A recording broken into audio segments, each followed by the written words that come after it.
Auzubillahi minasyaitonirrajim. Bismillahirrahmanirrahim. Alhamdulillahirabbil alamin. Hamda syakirin, hamdan na'imin, hamda yuafi ni'amahu wa yukafi'u mazidah.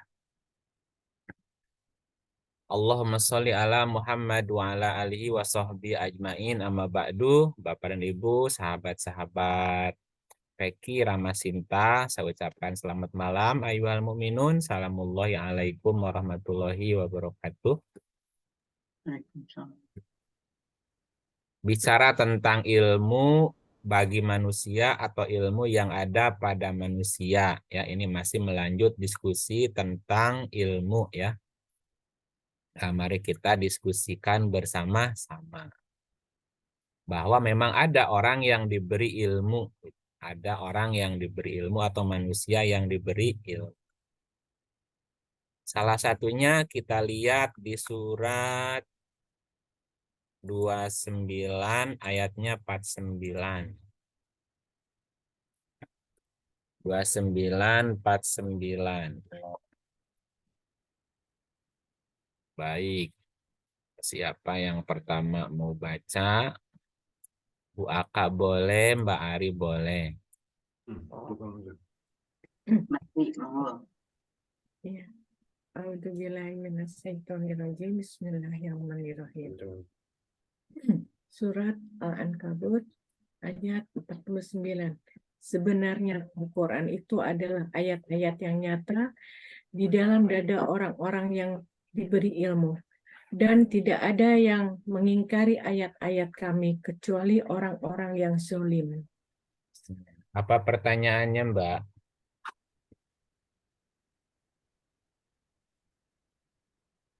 Apa pertanyaannya?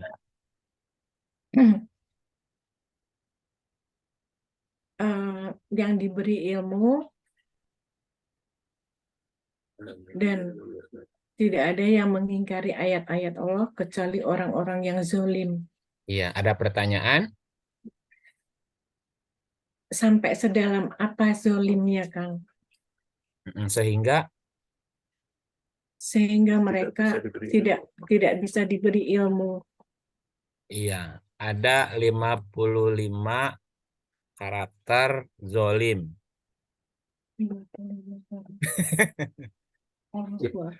Waktu di ramuan hadir nggak, Mbak Ari?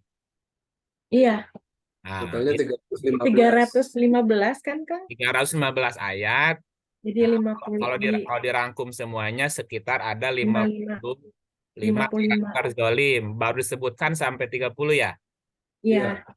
Nah, itu aja lihat situ. Apa itu ya? Sampai drek-drek nih, Kang. Iya, ya semakin komplit zolimnya ya semakin terhalang, semakin mengingkari gitu. Iya gitu sih. Iya, tidak ada yang mengingkari ayat-ayat kami kecuali orang yang zolim. Berarti mengingkari ayat juga adalah perbuatan zolim. Nah, kalau dia zolim, kira-kira diberi ilmu nggak? Enggak, Nah, yang ada aja udah hilang. kecuali ilmu hitam, Kang. Itu hitam, ilmunya pakai jubah hitam kali. Iya. Itu kudung hitam nggak apa-apa. Kudung hitam nggak apa-apa. Pakai karbon. Gitu. Nah, di ayat yang lain kan gini. Kami telah berikan kitab. Kami telah memberikan kitab kepada hamba-hamba kami. Dan kami wariskan kitab itu kepada hamba-hamba kami. Kemudian di antara mereka ada yang menzolimi diri sendiri. Di antara mereka ada yang pertengahan. Dan di antara mereka ada yang terlebih dahulu berbuat baik. Nah, yang zolim, ya berarti inilah contohnya kalau digambarkan ya. Alhamdulillah tadi di Bogor hujan. Nah, jadi ilmu itu seperti hujan. Ilmu yang diturunkan Allah itu seperti hujan yang turun ke bumi. Ada bumi yang modelnya kayak cadas gitu. Ya, jadi kalau dia kena hujan, permukaannya jadi licin. Airnya ngalir kan? Hanya lewat aja. Ada permukaan bumi seperti tanah tandus. Jadi ketika dia terkena hujan, Menyerap. airnya nyerap ke bawah. Di permukaan tetap kering. Basah sebentar terus kering lagi. Nah, ada bumi yang modelnya subur. Walaupun nggak ada hujan, dia tetap menumbuhkan tanaman. Nah, ketika dia disertai hujan, tanamannya tambah subur, airnya menyerap di dalam. Nah, begitulah perumpamaan hidayah, ilmu yang diturunkan Allah kepada manusia. Iya. Nah, manusianya modelnya 3 tadi. Ada yang seperti tanah cadas, itu yang zolim, mengingkari. Kemudian ada yang seperti tanah tandus, dia tidak mengingkari, nyerap ayatnya, cuman nggak kelihatan di permukaan. Digali baru kelihatan ada. Oh, ternyata ada air di dalam gitu. Nah, yang ketiga, sabikun bil khairat. Nah, itu orang-orang yang lebih dulu berbuat baik gitu istilahnya itu. Yang zolim, ya yang menolak, yang mengingkari. Sebetulnya kan semuanya dikasih. Iya. Nah, kenapa diumpamakan seperti tanah? Ya, karena manusia juga kan dari tanah. Maka sifat karakter manusia nggak jauh dari tanah gitu. Zolim juga, mengingkari ayat tuh zolim gitu. Diturut hujannya turun, tapi dia tolak kan? Iya. Bahkan membuat si permukaannya licin gitu. Ya tinggal koreksi aja, bisa nggak tanah cadas jadi subur ya? Hah? Coba lihat, coba, coba lihat ayatnya. Ayatnya 35, ayatnya 32, 35, 32.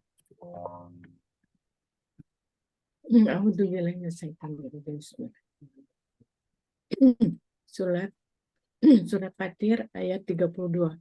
Kemudian kitab itu kami wariskan kepada orang-orang yang kami pilih di antara hamba-hamba kami.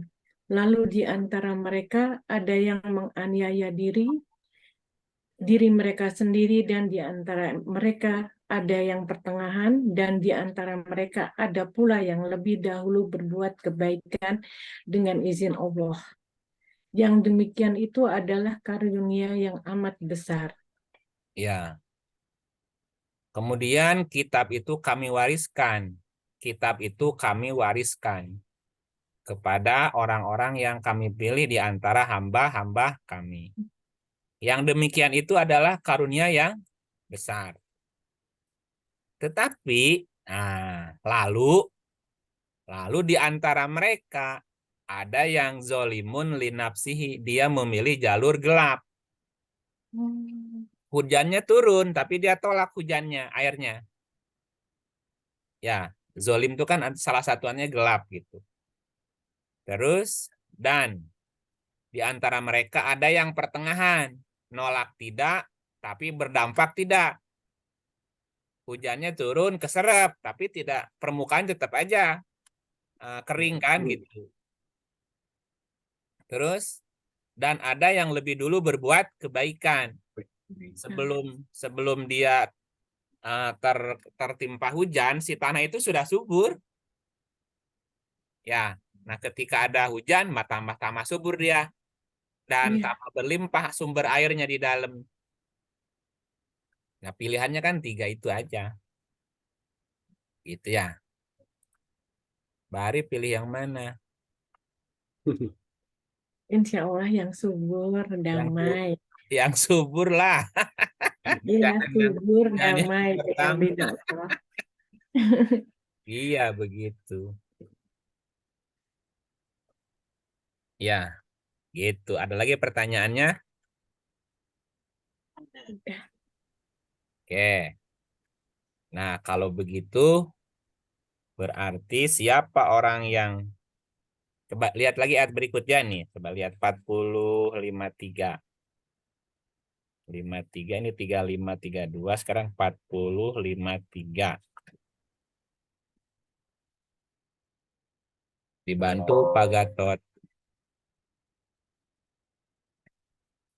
Pak Gatot dibantu dong. Halo.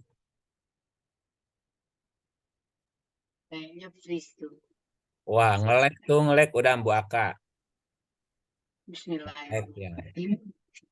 Dan sesungguhnya telah kami berikan petunjuk kepada Musa dan kami wariskan Taurat kepada Bani Israel. Nah, ini di sini ada Tauratnya ya. Walaqad ataina Musa al-huda wa aurasna bani Israilal kitaba. Kitab ya. Di sini diartikannya langsung Taurat. Dan sesungguhnya telah kami berikan petunjuk kepada Musa. Dan kami wariskan wa aurasna dan kami wariskan kepada Bani Israel Alkitab. Nah, ini Bani Israel siapa? Orang yang menggunakan potensi kecerdasannya atau potensi otaknya. Ya. Nah, ketika Bani Israel zolim, ya berarti si kitabnya, si kecerdasannya jadi berdampak negatif nantinya.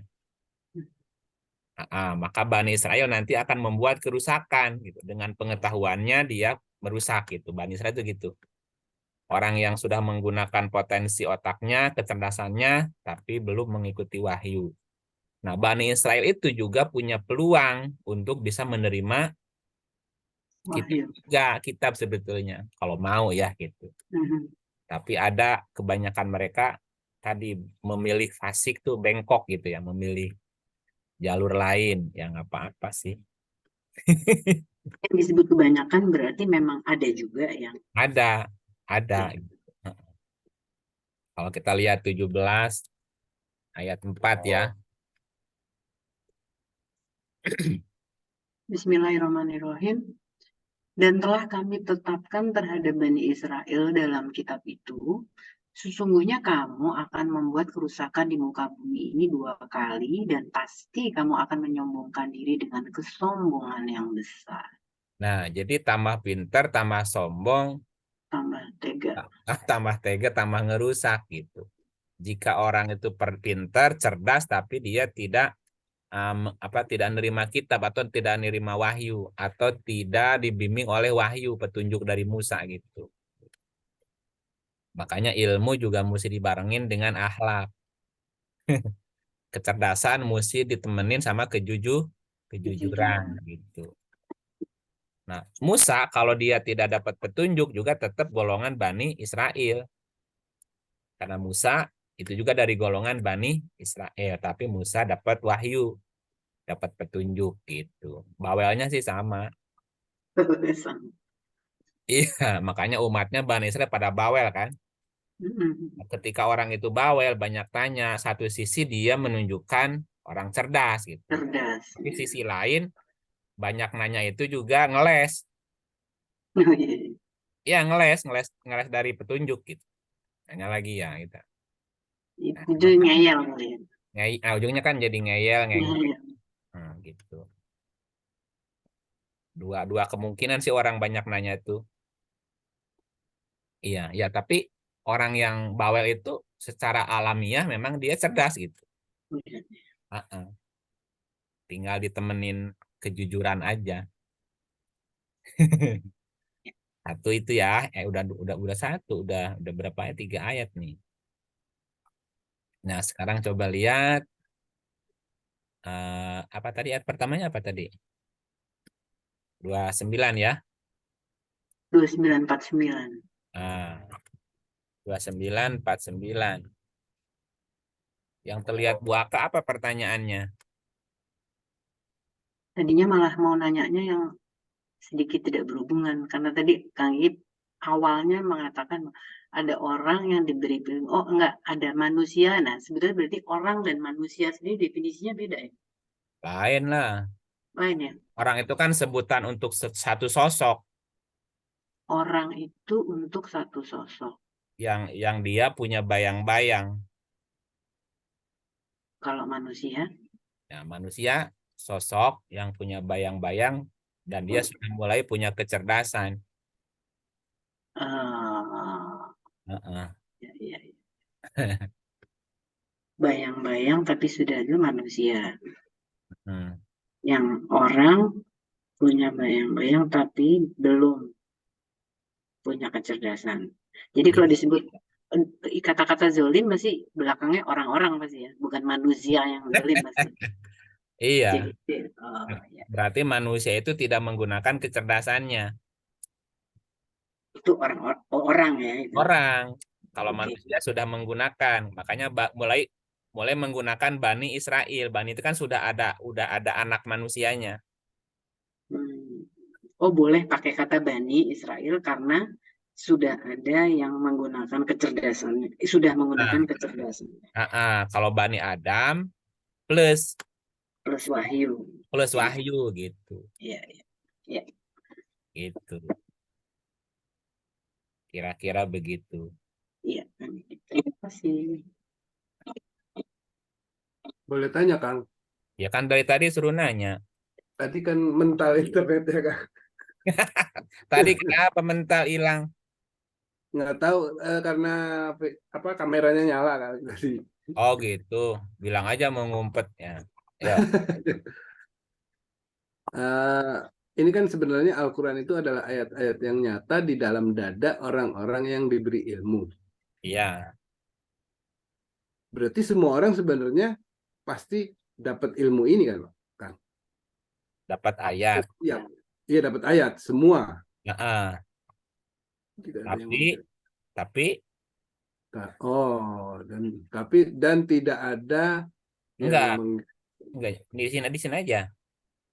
Kan Al-Quran itu ayat yang nyata di dalam dada yang diberi ilmu. ilmu. Nah, bagi orang yang tidak berilmu, ayat-ayatnya nyata enggak? Enggak. Tidak. Enggak, itu aja bedanya. Oh, iya, iya, iya. Jadi Sama-sama diberi, tinggal ya, tinggal kalau diberi ilmu pasti dengan Nyata, akal. ayatnya Iya, iya, kelihatan. iya, iya. Seperti gini, Bapak Ibu melihat gambar 3 dimensi. Bagi yang berilmu itu ada gambar lain kan di situ. Iya, Iya. Nah, bagi yang nggak berilmu, ini apaan sih gambar warna-warni? Oke, padahal bukan warna-warni, di situ ada gambar. Gitu. iya. Ada sudut Iya, yang iya. tidak dilihat kecuali oleh orang yang berilmu. Gitu. Sama ketika kita membaca Quran. Ya, ketika membaca Quran, baik Quran diri maupun Quran ufuk, Pak. Itu ayatnya nyata gitu. Ayatnya nyata. Nyata. Makanya tadi digambarkan di surat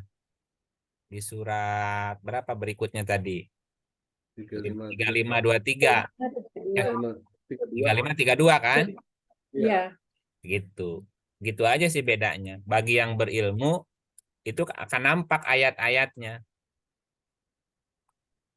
Sama ketika kita baca ayat ini, apa yang kebayang? Yang kebayang tadi hujan turun. Ya, Semua bumi kan dibasahin kan? betul. Ya, tetapi kemudian kan ada bumi yang zolim. Airnya cuma numpang lewat membuat dia tambah licin. Ya, orang lewat malah kepleset ke situ. Ada yang kedua, hujan turun di tanah tandus. Hujannya sih sama. Airnya langsung keserap ke bawah. Di atasnya permukaan tetap aja kering pasir kan itu. Nah, ada tanah yang subur gitu. Tanah yang subur itu walaupun nggak ada hujan, dia masih menumbuhkan tanaman tuh. Walaupun udah mulai kuning-kuning kan gitu. Ya, ya. Tapi ada tetap ada tanaman gitu. Tambah hujan, tambah subur dia. Terima kasih, Kang. Ayatnya nyata tuh, ayatnya ada. Memang orang yang diberi ayat nolak gitu. Ya nggak apa-apa. Walaupun dia tahu itu. Ya kan mengingkari namanya. Ya, tidak terima. Nggak terima. Nah, itu kan ayat ditolak juga ya. Nah, berarti kan, oh gitu. Nampak ayatnya gitu. Ayat ini juga bisa bisa bisa kita alami Ya, atau Ya, bisa kita temui orangnya gitu. Dibacain ayat dia tolak gitu. ya, ya. Ya, dengan segala alasan gitu istilahnya. Oh, itu Apa Ya. maknanya kan nggak kayak gitu. Itu kan pemikiranmu saja. Ya nggak apa-apa. Kalau jawabannya sih biasanya itu kan pemahaman lo, gitu Ya. biasanya. Terus pemahamanmu gimana? Ya tanya balik aja. Iya, iya, iya. Gitu. Itu kan pemahaman kamu. Ya pemahaman lu gimana? Ayat ini coba. Balik lagi aja, balikin ke dia. Bisa nggak ngejelasin? Nggak bisa jawabannya ya pemahaman gua nggak gitu. Udah pernah begitu juga sih. Orang Gimana? jawabnya gitu. Ya pemahaman gua nggak gitu. Dia bilang Iya, gitu dia bilang. iya gimana? Iya, Gitu. Nggak gitu tuh nggak bisa gimana? Jadi jelasin. gimana? Nggak bisa jelasin. Nah itu kan mengingkari namanya. Iya. Ya Terus saya kalau bilang dia, udah jangan berdebat. Nah, saya bilang gitu kan. Tapi Mm-mm. dia tetap ngotot lagi. Terus, tapi kalau ditanya ya gitu lagi. Pokoknya gua nggak gitu. Oh ya sudah. Saya bilang. Ya harusnya kan dia ngasih penjelasan. Iya. Menurut menurut aku gini nih. Oh berarti yang beda adalah pemahamannya. Ayatnya kan sama kan itu ya? Iya. Ya sudah satu barang satu benda kan dilihat oleh dua orang bisa beda. Contoh ada Bapak Ibu pernah lewat tempat pembuangan sampah TPS ya, TPA. TPA tempat pembuangan sampah akhir. Jadi TPS jadinya. Ya, banyak sampah nih. Tukang pulung lewat di situ. Apa yang ada di pikirannya? Duit. Wah, duit nih. Wah, Rezeki. duit nih. Rezeki. Duit yang kebayang. Rezeki. Yang lewat di situ ibu-ibu mau kondangan. Kebauan. Bau. Segala macam. Aduh, takut kena. Oh, gitu. Bagi yang satu itu rezeki, itu duit. Diserbu. Bagi yang satu, waduh ini bau, ini kotor. Dijauhin kan? Iya, iya. Satu objek yang sama bisa berbeda kepikirnya, kebayangnya, ketangkepnya bagi orang yang berbeda. Iya, iya. Ya, sama gitu, Pak. Tapi kalau menurut gua nggak gitu, terus gimana? Pokoknya mah nggak gitu. Ya, terus gimana Ya, tuh? emang gitu. Jawabnya gitu. Terus saya bilang ya udah stop aja. Aku bilang. Ya udah, intinya kan mengingkari ayat aja udah. Iya, kan boleh beda pemahamannya. Tapi kan rujukannya sama, ayatnya ada gitu. Iya, Iya. iya, Aku iya. punya pemahaman begini, ini ada dasarnya, ayatnya begini. Nah, kalau misalnya lo nggak begini, pemahamannya itu dasarnya apa kan itu? Pokoknya mah kata guru gua ya udahlah sana aja. Nah, gitu. Jangan berdebat karena ayat bukan untuk didebatin, untuk diperdebatkan bukan. Betul, betul. Kan tadi termasuk kemarin termasuk zolim memperdebatkan ayat Ayat-ayat. aja, Ya, memperdebatkan zolim juga. iya. Benar, benar. Ya udah hindari aja perdebatan ya udah gitu. Jangan maksa, aku juga nggak maksa kamu kok gitu. Iya. Ya, Itu. Apalagi pertanyaannya? Halo? Definisi ilmu itu berarti berbagai cabang kan. Karena kita sedang membahas wahyu, jadi ilmu di sini adalah orang yang diberi ilmu tentang ini kan gitu. Berarti ilmu ini bersifat general kan. Iya, mesti diputar lagi dari awal cerita nih. Makanya ilmu itu adalah Iya, mesti dibuka dari awal cerita. Dari awal cerita ilmu, tentang ilmu ya. ada yang bisa Nah ya, disampaikan definisi ilmu, jangan jangan definisi ilmunya. Iya, ilmu aja dulu. Halo? ya Kang. Siapa yang Bu Ratna biasanya catatannya lengkap. Jadi ilmu itu berarti orang yang diberi ilmu. Berarti kan ilmu A tidak diketahui oleh B. Jadi kalau A pandai di pengetahuan tentang itu gitu kan. Ilmu. Nah, itu tadi definisinya ilmu berarti ya. Iya, dulu kan pernah disampaikan di awal cerita ilmu. Ilmu dari kata alama. Alamannya kan kata kerja nih. Ilmu kan sudah jadi kata benda ya.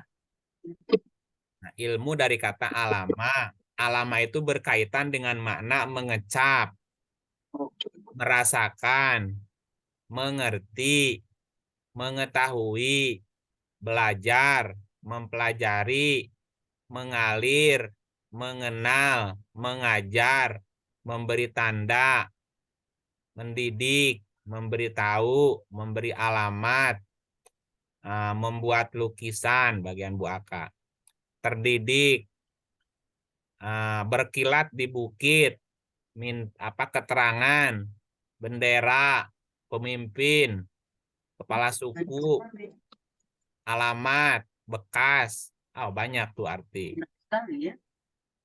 Ya. Nah, alama itu ada hubungannya dengan ilmu, ada hubungan dengan alim, ada hubungan dengan alam. Halo? Ya.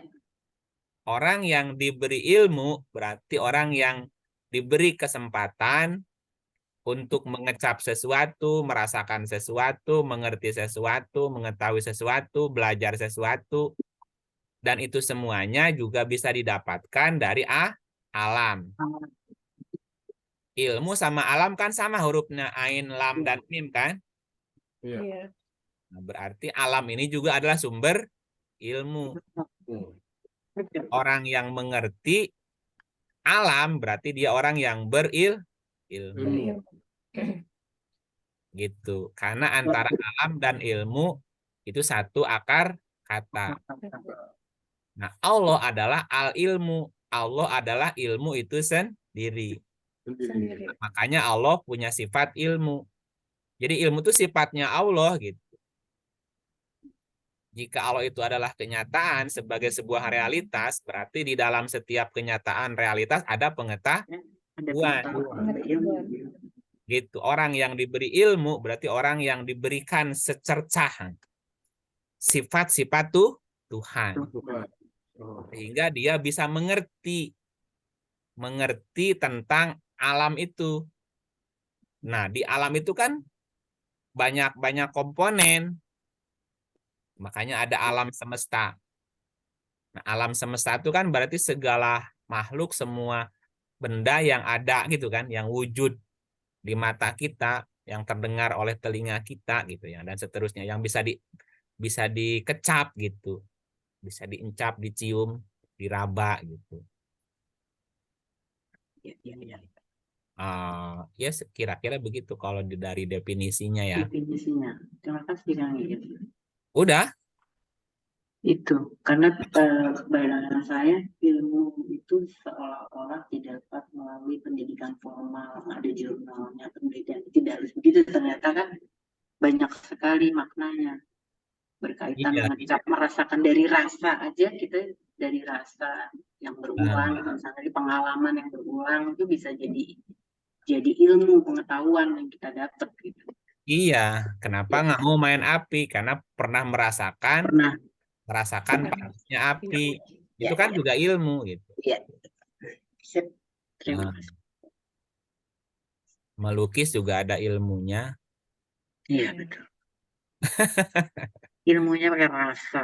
Pakai rasa, nggak pakai rasa nggak dapet tuh. Nggak dapet. Nah, orang yang kurang jauh bermainnya, ya, orang yang kurang jauh mainannya, Bu, bilang haram itu.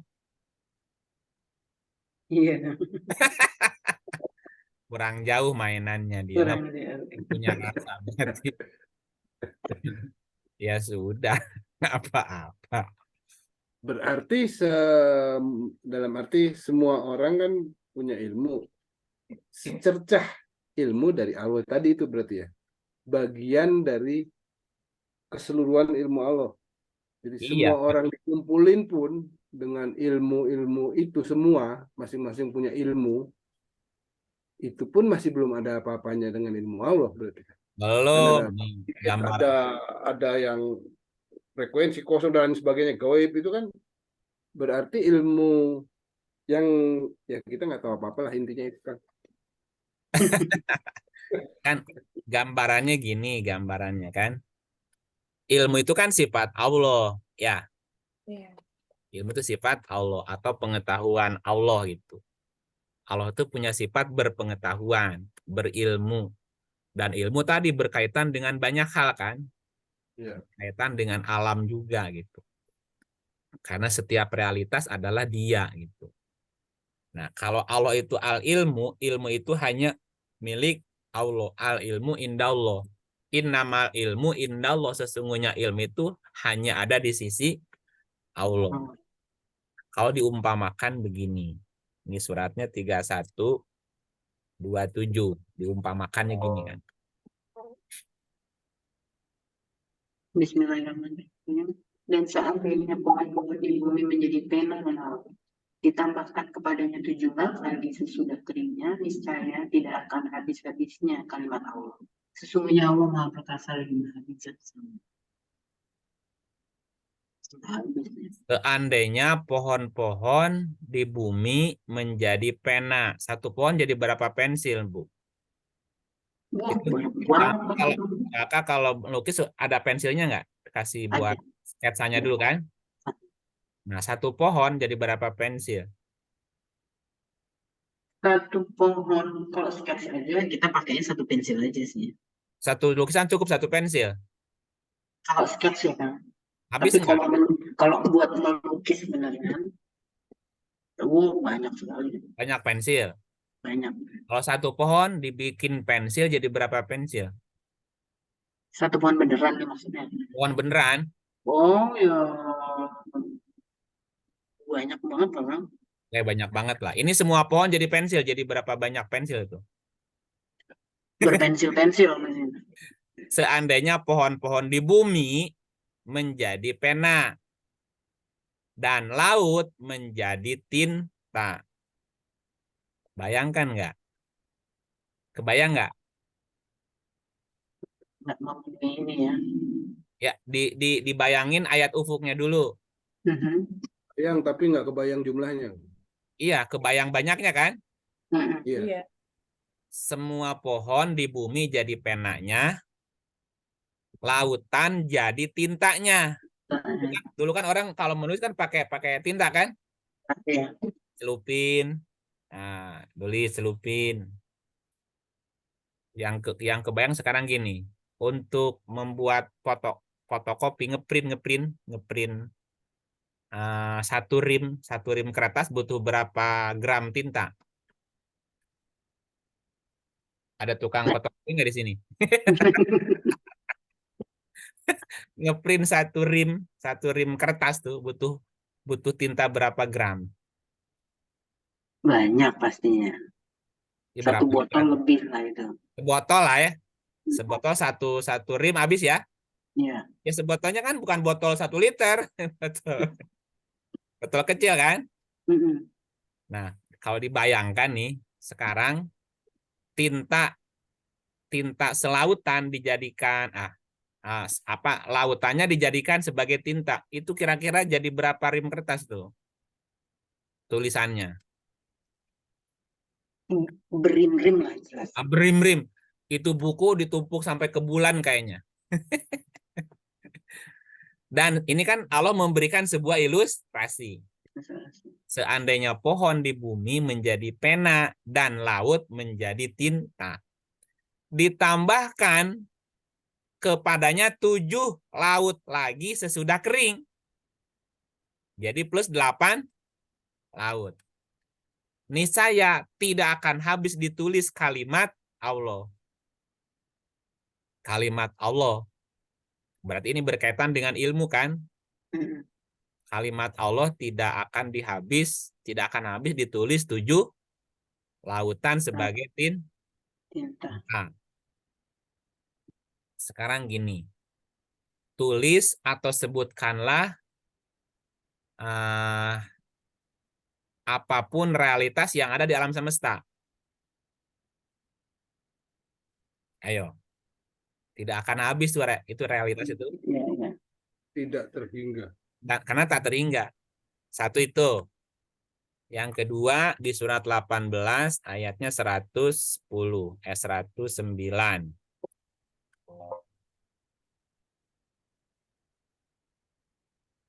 Ada lagi. A'udzubillahiminasyaitonirrajim. Bismillahirrahmanirrahim. Katakanlah, kalau sekiranya lautan menjadi tinta untuk menulis kalimat-kalimat Tuhanku, sungguh habislah lautan itu sebelum habis kalimat-kalimat Tuhanku. Meskipun kami datangkan tambahan sebanyak itu pula. Lautnya berapa, Mbak?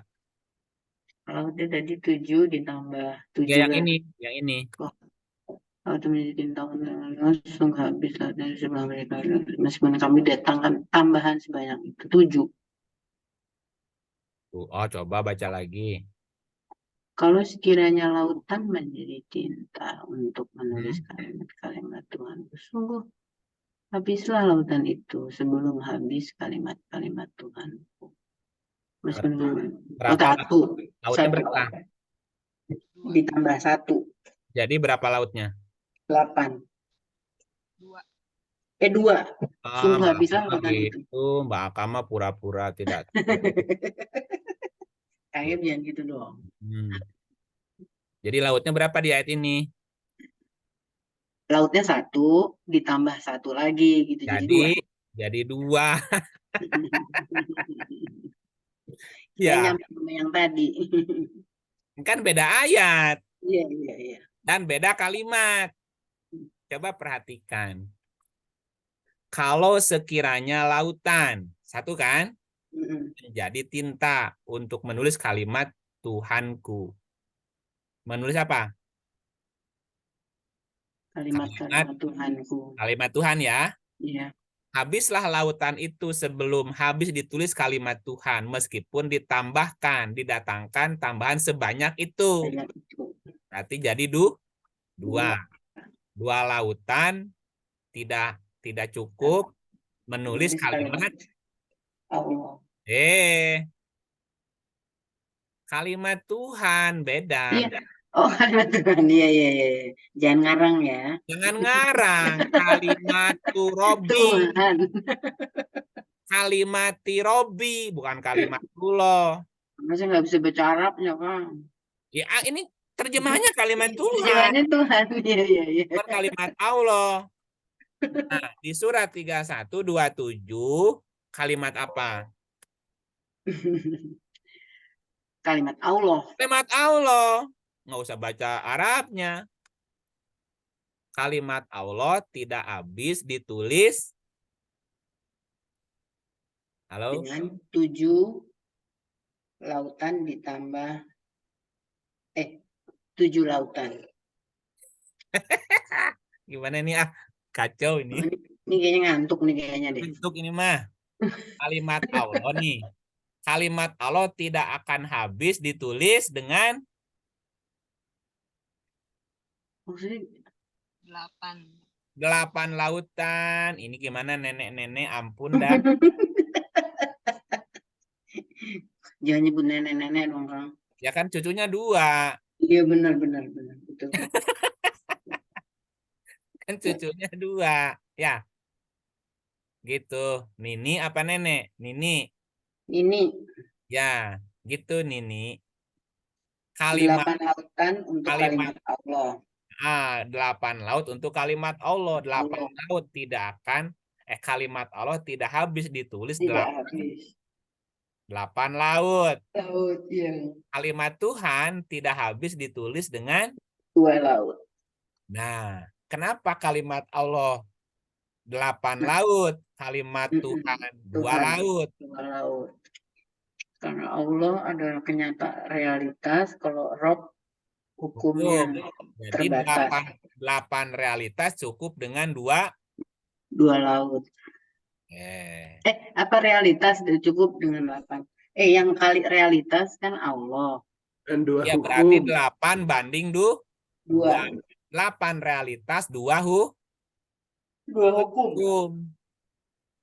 2 hukum bisa untuk menjelaskan 8 realitas. Satu itu pelajarannya. Pelajaran kedua, ilmu Allah itu ada yang diberikan kepada manusia. Ya. Iya. Termasuk ilmu Tuhan. Nah, perbandingannya gini, surat 2 ayatnya 32.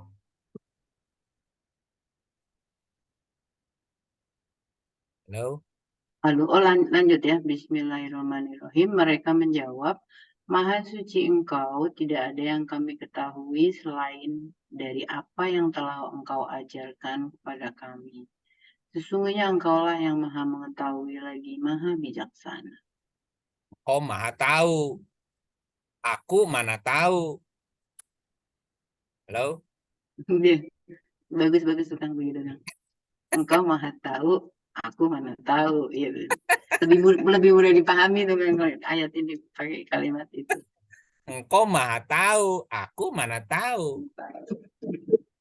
Kalaupun aku tahu hanya sekedar yang engkau ajarkan. Nah, ajarkan ini juga dari kata alama. La ilma lana ilama alam tanah. Dari kata alama juga sebetulnya. Maha suci engkau, tidak ada yang kami tahu selain apa yang engkau berikan kepada kami berupa tahu itu. Tidak ada yang kami ketahui selain dari apa yang engkau Kasih tahu. beritahukan kepada Iya. kami. Hmm. Nah, pertanyaannya, seberapa banyakkah ilmu yang diberikan kepada kami itu? Makanya kalimatnya tidak ada yang kami ketahui kecuali yang engkau ajarkan ke kami. Kalimatnya kan tidak dulu. Tidak ada yang kami ketahui. Tahu. Kalaupun tahu, ya sekedar yang engkau ajarkan kepada kami. Makanya tadi benar, Bu. Engkau maha tahu. Tahu. Aku mana tahu. aku mana tahu. Nggak tahu apa-apa. Nih ayatnya 17, 8, 5. Yang lain boleh? Ini kasihan tuh. Oke. Ya, monggo. Ya.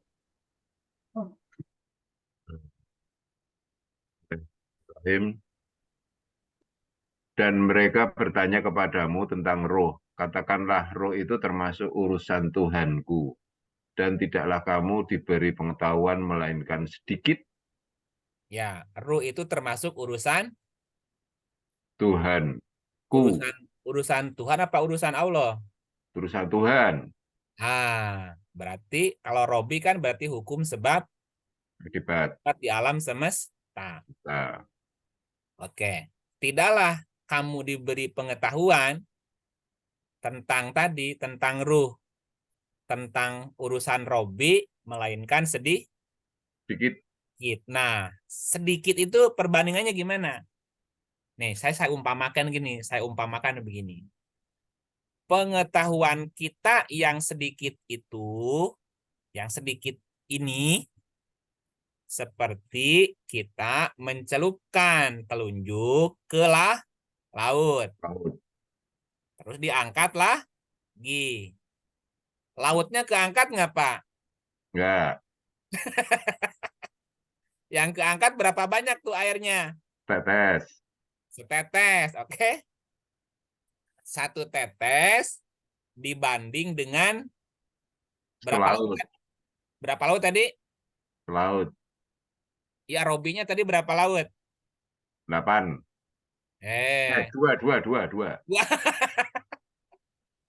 Satu tetes dibandingkan dengan dua laut. Ya, berarti aku tahu hanya setetes. Aku hanya tahu, pengetahuanku hanya setetes. Ada yang belum aku ketahui. Dua laut. Aku tahu. Kalau aku tahu. Nah, pengetahuanku hanya satu tetes dibanding dua laut. Nah, yang dua laut itu aku tahu. Jika aku belum tahu. Aku baru tahu satu tetes. Dan aku belum tahu yang dua lautannya apa. Ada lagi yang 8 laut. Nah, yang 8 laut apa? Aku tidak tahu kalau aku tidak tahu. Nah, gitu ya. Aku tahu kalau aku tahu. Berapa banyak? Tetes. Aku tahu kalau aku tidak tahu. 2 laut. Aku tidak tahu kalau aku tidak tahu. 8 laut. Sebegitunya, perumpamanya gitu. betapa ilmu kita, pengetahuan kita sangat sedikit. Bukan sangat sedikit lagi, nggak ada apa-apanya sebetulnya. Tetapi Pak, ya, tetapi Bapak Ibu bisa bayangkan kan, bisa nggak Bapak Ibu menampung, membawa air selautan? Mau disimpan di mana? Taruh aja di lautan itu. Taruh aja lautan itu, ngapain dibawa ke rumah? Ya, untuk mencicipi rasa air laut cukup nggak? Apa harus meminum semua air laut? Cukup setetes. Nah, untuk mengetahui rasa air laut cukup setelah setetes itu. Celupin telunjuk, dinyep-nyep. Oh, asin. Penasaran? Pergi ke Laut Samudra, ke Laut Atlantis, ke Laut Biru, ke laut mana lagi lah, terserah samudra mana. Kemanapun pergi, rasa air laut tidak beda, tidak jauh beda. Beda. Nah, ketika kita tahu setitis ilmu itu, setetes ilmu Tuhan tadi, Pak, nggak jauh beda, rasanya seperti itu. Hanya makin dalam lautan, makin beragam variasi apa namanya? Apa tuh kehidupan di laut itu namanya? Ekosistem. Biota laut. Biota lautnya. Biota lautnya. Makin dalam kita nyelam, makin beragam juga makhluk hidupnya. Tapi kalau bicaranya rasa air laut, sama semuanya. Tetapi semakin kita mendalami lautan itu, yang si 2 laut atau 8 laut, makin, wow, makin kita nggak ada apanya gitu. Gambarannya kira-kira seperti itulah ya. Kebayang nggak, Pak? Bayang. Ya kan kudu begitu. Oh iya. Bayang kalau nggak tahu apa-apa. Ya makanya tadi. Kau maha tahu, aku mana tahu. Aku mah nggak tahu apa. Semakin semakin dalam, semakin nggak tahu apa-apa gitu. Semakin didalemin, makin nggak tahu apa-apa. Dan makin bukan siapa-siapa. Dan semakin nggak punya apa-apa, Pak. Ya, gitu. Itu mah mantra aja, Pak. Ngeles biasa. Mantra. Aku nggak tahu apa. Dan aku bukan siapa-siapa. Karena aku nggak punya apa-apa. Gitu. Selain apa yang diajarkan tadi. Begitu. Ya, udah dapat berapa ayat? Apa tadi? 4. Ini ada yang belum dibacain satu lagi berkaitan dengan ilmu ya. Misalnya 58 ayat 11. 58, 11.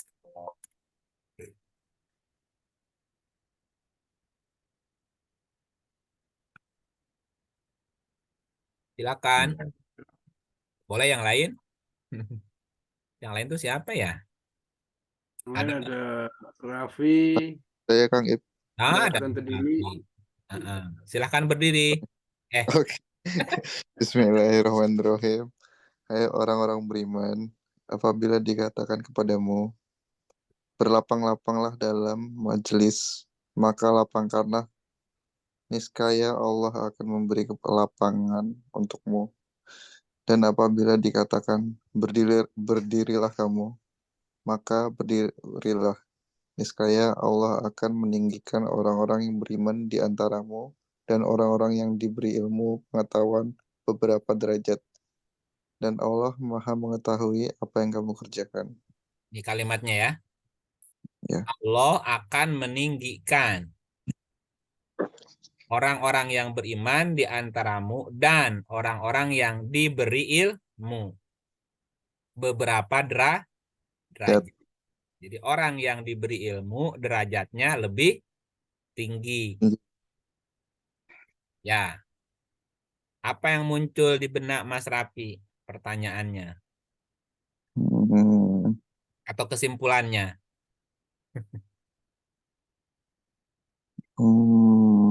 Ayo cari pertanyaan. Biar pintar. majelis, makanlah ya Allah kamu berikan dan Allah Maha Mengetahui. Ya, kalau boleh dikatakan bagi kamu, maka berdirilah sekali. Berarti Hmm, berlapang-lapanglah dalam majelis itu maksudnya gimana kali? hai orang yang beriman, apabila dikatakan kepadamu tafassahu fil majalis, berlapang-lapang dalam majelis. Majelis. Kan gini ceritanya kan. Dulu kalau orang belajar atau mendengarkan informasi dari Rasul, itu desek-desekan pengen paling depan. Satu, kenapa berdesak-desakan ingin paling depan? Ada yang carmuk. Ya, Apa carmuk tuh? cari muka. Cari muka. muka di depan Rasul kan? Ya. Bahwa aku hadir. Ada juga yang pengen paling depan desek-desekan supaya nggak kelewat ilmunya. Jangan sampai ada yang Lewat. Jadi pengen paling dekat, paling depan. Ya. Nah, berbagai macam motif. Terus turun ayat ini. Apabila dikatakan kepadamu berlapang-lapang dalam majelis. Nggak usah desak-desakan begitu. Gitu. Nanti nyakitin orang. Nah, nanti bisa nginjek orang. Nanti bisa menyinggung orang. Maka lapangkanlah. Oh, berarti masing-masing saling memberi tempat buat yang lain kan. Nggak usah desek-desekan ya. Kalau ada kosong baru masuk. Kalau sempit ya direnggangkan. Niscaya Allah akan memberi kelapangan untukmu. Berarti ada adab, ada tata krama dalam mendengarkan ilmu. Ada tata krama dalam menyimak informasi. Ya, ketika nih, misalnya ada orang yang mukanya tidak selalu nampak di depan Nabi. Kenapa? Karena dia memberi peluang, memberi kesempatan kepada orang lain untuk bisa lebih dekat kepada Nabi. Dia mah kadang-kadang duduk paling pojok gitu. Memberi kelapangan kepada orang. Justru dia yang lebih banyak apanya? Dapat pahalanya. Bukan dapat ilmunya. Ilmunya. Dapat ilmunya. Kenapa? Karena Allah akan memberi kelapangan. Semakin lapang dia punya dada, semakin banyak ilmu yang dia akan bisa serap.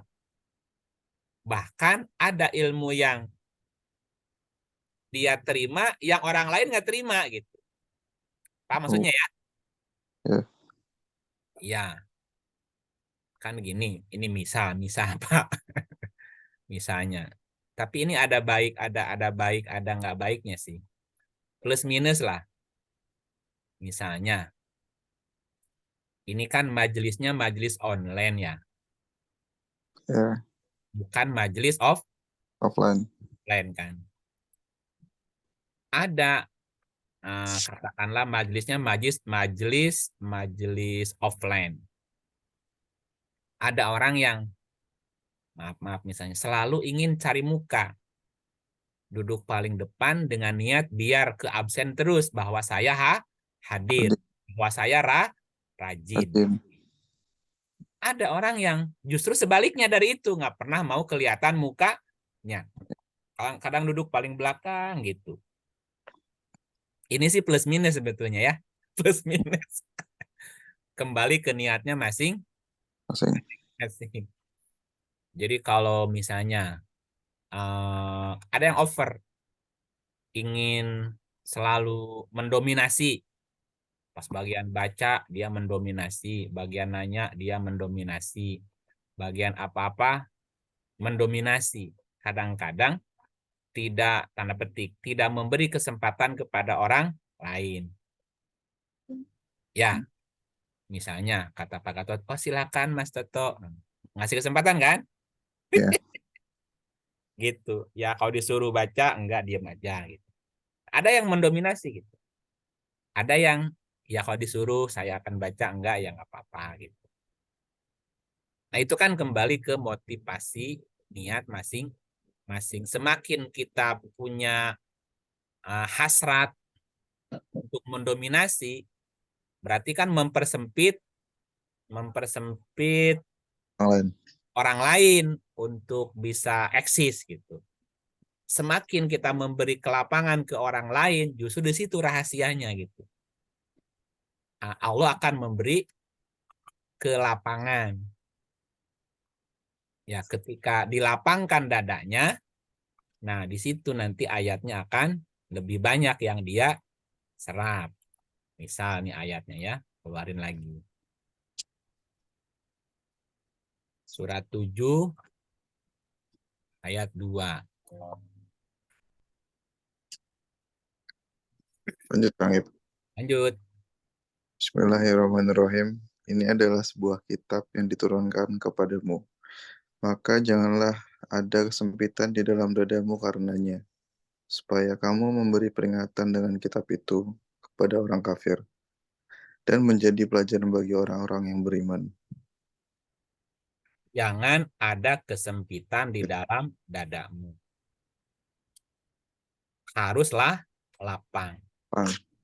Nah, lapang itu tadi, siapa orang yang dilapangkan oleh Allah dadanya? Yang memberi Peluang peluang, yang memberi kelapangan kepada orang lain. lain. Bisa ketangkap nggak itunya? Ya. Message-nya ya. Memberi kelapangan kepada orang, yang lapang duluan siapa? Ketika kita memberi kelapangan kepada orang lain, yang lapang duluan siapa? Yang memberi peluang. Yang memberi peluang itu. Semakin kita mempersempit orang lain, yang sempit duluan siapa? Kita sendiri. Ya kita sendiri. Itulah rahasianya. Gitu ya. Kira-kira gambarannya begitu. Kalau kita balik ke surat 58 tadi, ya, apabila dikatakan kepadamu berlapang-lapanglah dalam majelis. Majelis ini kan tempat orang belajar. Mau majelis offline, mau majelis online. Lapangkanlah, niscaya Allah akan memberi kelapangan untukmu. Apabila dikatakan berdirilah, maka berdirilah, niscaya Allah akan meninggikan orang yang beriman. Kenapa mesti ada kata berdirinya?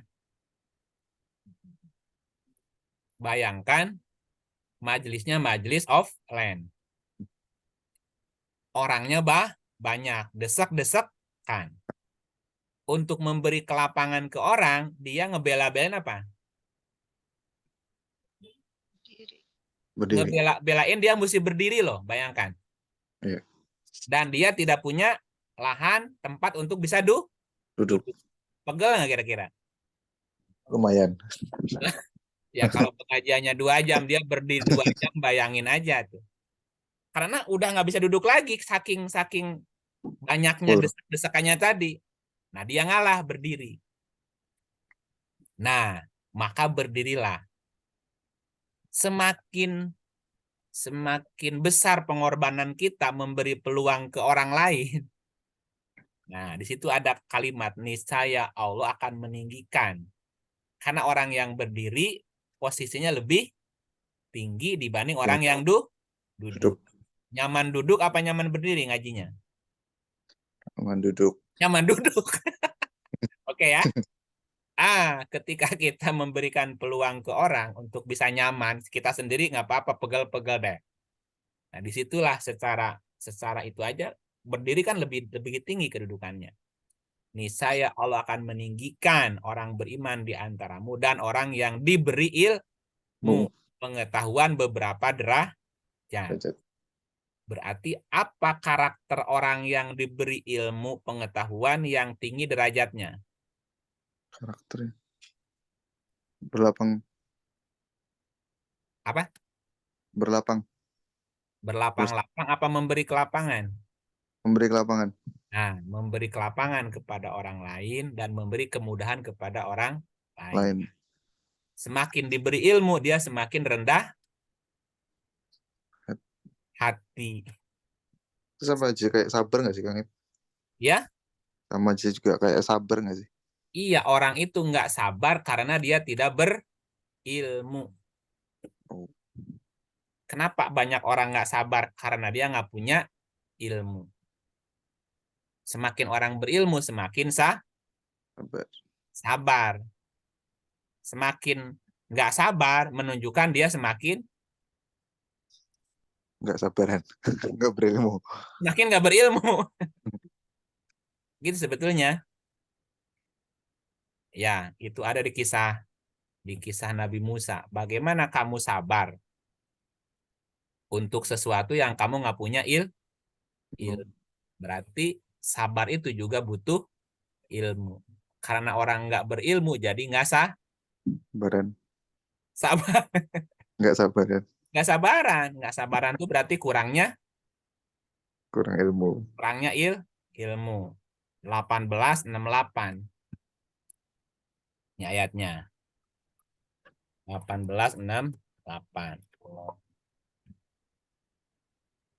Bismillahirrahmanirrahim. Dan bagaimana kamu dapat sabar atas sesuatu yang kamu belum mempunyai pengetahuan yang cukup tentang hal itu? Ya, semakin kita berilmu untuk sesuatu hal, semakin sabar. Semakin belum punya pengetahuan tentang hal itu, semakin kamu nggak bisa Sabar. sabar. Ya gitu sih. Berarti sabar itu juga karena ilmu. Semakin berilmu, semakin sabar gitu. Sama seperti gini gambarannya. Mas Raffi kalau disuruh menulis satu halaman, mau pakai tulis tangan ataupun pakai tik lah, pakai komputer, butuh berapa lama menulis satu halaman? Atau pakai tulisan tangan lah. Setengah hari. Lama amat satu halaman setengah hari nulis. Kan nulisnya dengan sabar, Kang. Jadi lama. Lama bukan sabar, itu mah lelet namanya. Oh, iya. Oh, iya. Bukan sabar, lelet itu namanya. Masa hanya tulis satu halaman setengah hari? Nggak paling sejam, setengah jam. Setengah jam juga kelar kan? Mm-mm. Menyalin tulisan, nyalin buku. Apa Setengah jam kalau kelar. ngerti? Nah, sekarang kita punya adik baru TK. Nih, kamu salin satu halaman ya. Butuh waktu berapa lama tuh? Wah, lebih lama sih, Kang. Bisa lebih lama, bisa seharian tuh baru Ya. satu-satu kan nulis A, ku, wah, bang. Terus kita bilang sama dia, lelet amat. Sabaran nggak? Oke. Ya kalau sekelas Mas Rapi nulis satu halaman setengah hari, itu kan keterlaluan. Nah, orang yang berilmu akan lebih sabar. Sabar. Ini kan yang lagi nulis ini anak TK. Bisa nulis A aja kan pelan-pelan. Oh iya memang, dia kan baru bisanya begitu. Dia akan lebih sabar menghadapinya. Bisa dipahami nggak? Ya. Contoh lain, kalau kita masak nasi di rice cooker, itu butuh waktu berapa lama? 30 menit. 30 menit matang kan? Matang. Langsung otomatis matang berarti 30 menit. Bapak Ibu sudah tahu itu nasi baru matang setelah 30 menit. Tungguin nggak rice cookernya gini? Lama amat ya. Baru 5 menit ditongrongin. Ya baru 15 menit gitu nggak? Tapi kalau lapar mungkin kadang-kadang enggak lah, Kang. Karena Nggak, sudah tahu pasang timer. karena sudah tahu masak nasi kira-kira 30 menit. 30 menit. Nggak usah nungguin itu diliatin jamnya, timernya nggak perlu. Sudah tahu 30 menit matangnya. Maka kita bisa mengerjakan hal yang Baik. lain. Ketika nasinya matang, ikannya sudah Jadi anak kecil nggak tahu kalau itu nasi matangnya 30 menit. Nggak sabaran lagi. Amat sih mah, udah matang belum? Belum, nah bentar lagi ya. Nanya lagi, udah matang belum? Ya anak gimana sih? Ya, pas sudah jadi, sudah matang 30 menit, udah nungguin bawelnya berapa kali itu. Nah, sekarang udah matang. No, udah matang nasinya. Akhirnya, Yosa kan mau makan dari tadi. Nih, makan nasinya. Dia nanya apa? Ikannya mana? Kan yang kamu tunggu nasi, bukan ikan. Makanya tadi, makanya bantuin mama tuh tadi. Kamu malah bawel nanya-nanya masak terus apa matang belum. Jadi mama nggak bisa masak ikannya nih gitu. Nah, gara-gara ketidaksabaran tetap aja ding, jadi nggak sabar juga kan? Akhirnya kan nggak makan juga, nggak ada ikannya. Gitu. Halo, Mas Raffi? Izin ke kamar mandi tuh ada tulisannya kan. Aduh, gimana ini lagi nerangin buat siapa ini? Ketularan Kang Iip mungkin ya. Ya sudah, jangan yang lain. Kang, Ya, boleh sebentar. Kan yang di berapa tadi? Bahwa akan ditinggikan derajatnya. Itu kan depannya, wahai orang yang beriman. Berarti kan sebenarnya mereka beriman. Kalau dia melakukan ini kan nggak beriman. Orang. ya Oh, makanya beriman dan ini kan Allah akan meninggikan orang beriman di antaramu dan orang yang berilmu. diberi Beriman tapi nggak berilmu gimana? nggak beriman berarti. Iya. Beriman dan berilmu. Oh, Kalau iman nggak berilmu, gimana ceritanya? Ya nggak ditinggikan derajatnya. Enggak. eh. Umpamanya gini, iman dan ilmu. Iman itu kan komitmen, semangat, Pak. Kalau di dalam kendaraan itu mesinnya iman itu, Pak. Yang mendorong kan, mesin tuh. Ilmu itu pengetahuan seperti setirnya, Pak. Mengendalikan dia, mesti belok, mesti lurus, apa mesti mundur gitu, Pak. Setir nih, Beriman. ya semangat tapi nggak berilmu. Mesinnya bagus tapi nggak ada setirnya, gimana Pak? Main gas aja. Nyusruk. Nabrak. Ya udah nyungsruk, nabrak sini Pak. Nah begitulah gambaran orang yang beriman semangat tapi nggak pakai ilmu Pak. Nabrak sana nabrak sini, mencela sana mencela sini, maki sana maki sini Pak gitu. Nyolot dengan Ya. Udah nyolot aja, iya. nggak bisa menempatkan diri kapan bicara kapan diam gitu loh Pak. Iya. Makanya ini orang-orang bukan orang bukan manusia. Ih, orang. Iya, iya, Iya, masih orang juga. iya, iya. Orang-orang beriman. Iya, orang beriman. Kalau mukminin udah jadi mukmin, Pak. Oh. Mau tanya boleh Kang Iim? Ya? Mau tanya boleh? Oh, harus. Kalau bisa saya jawab, kalau enggak ya minta maaf. Gimana?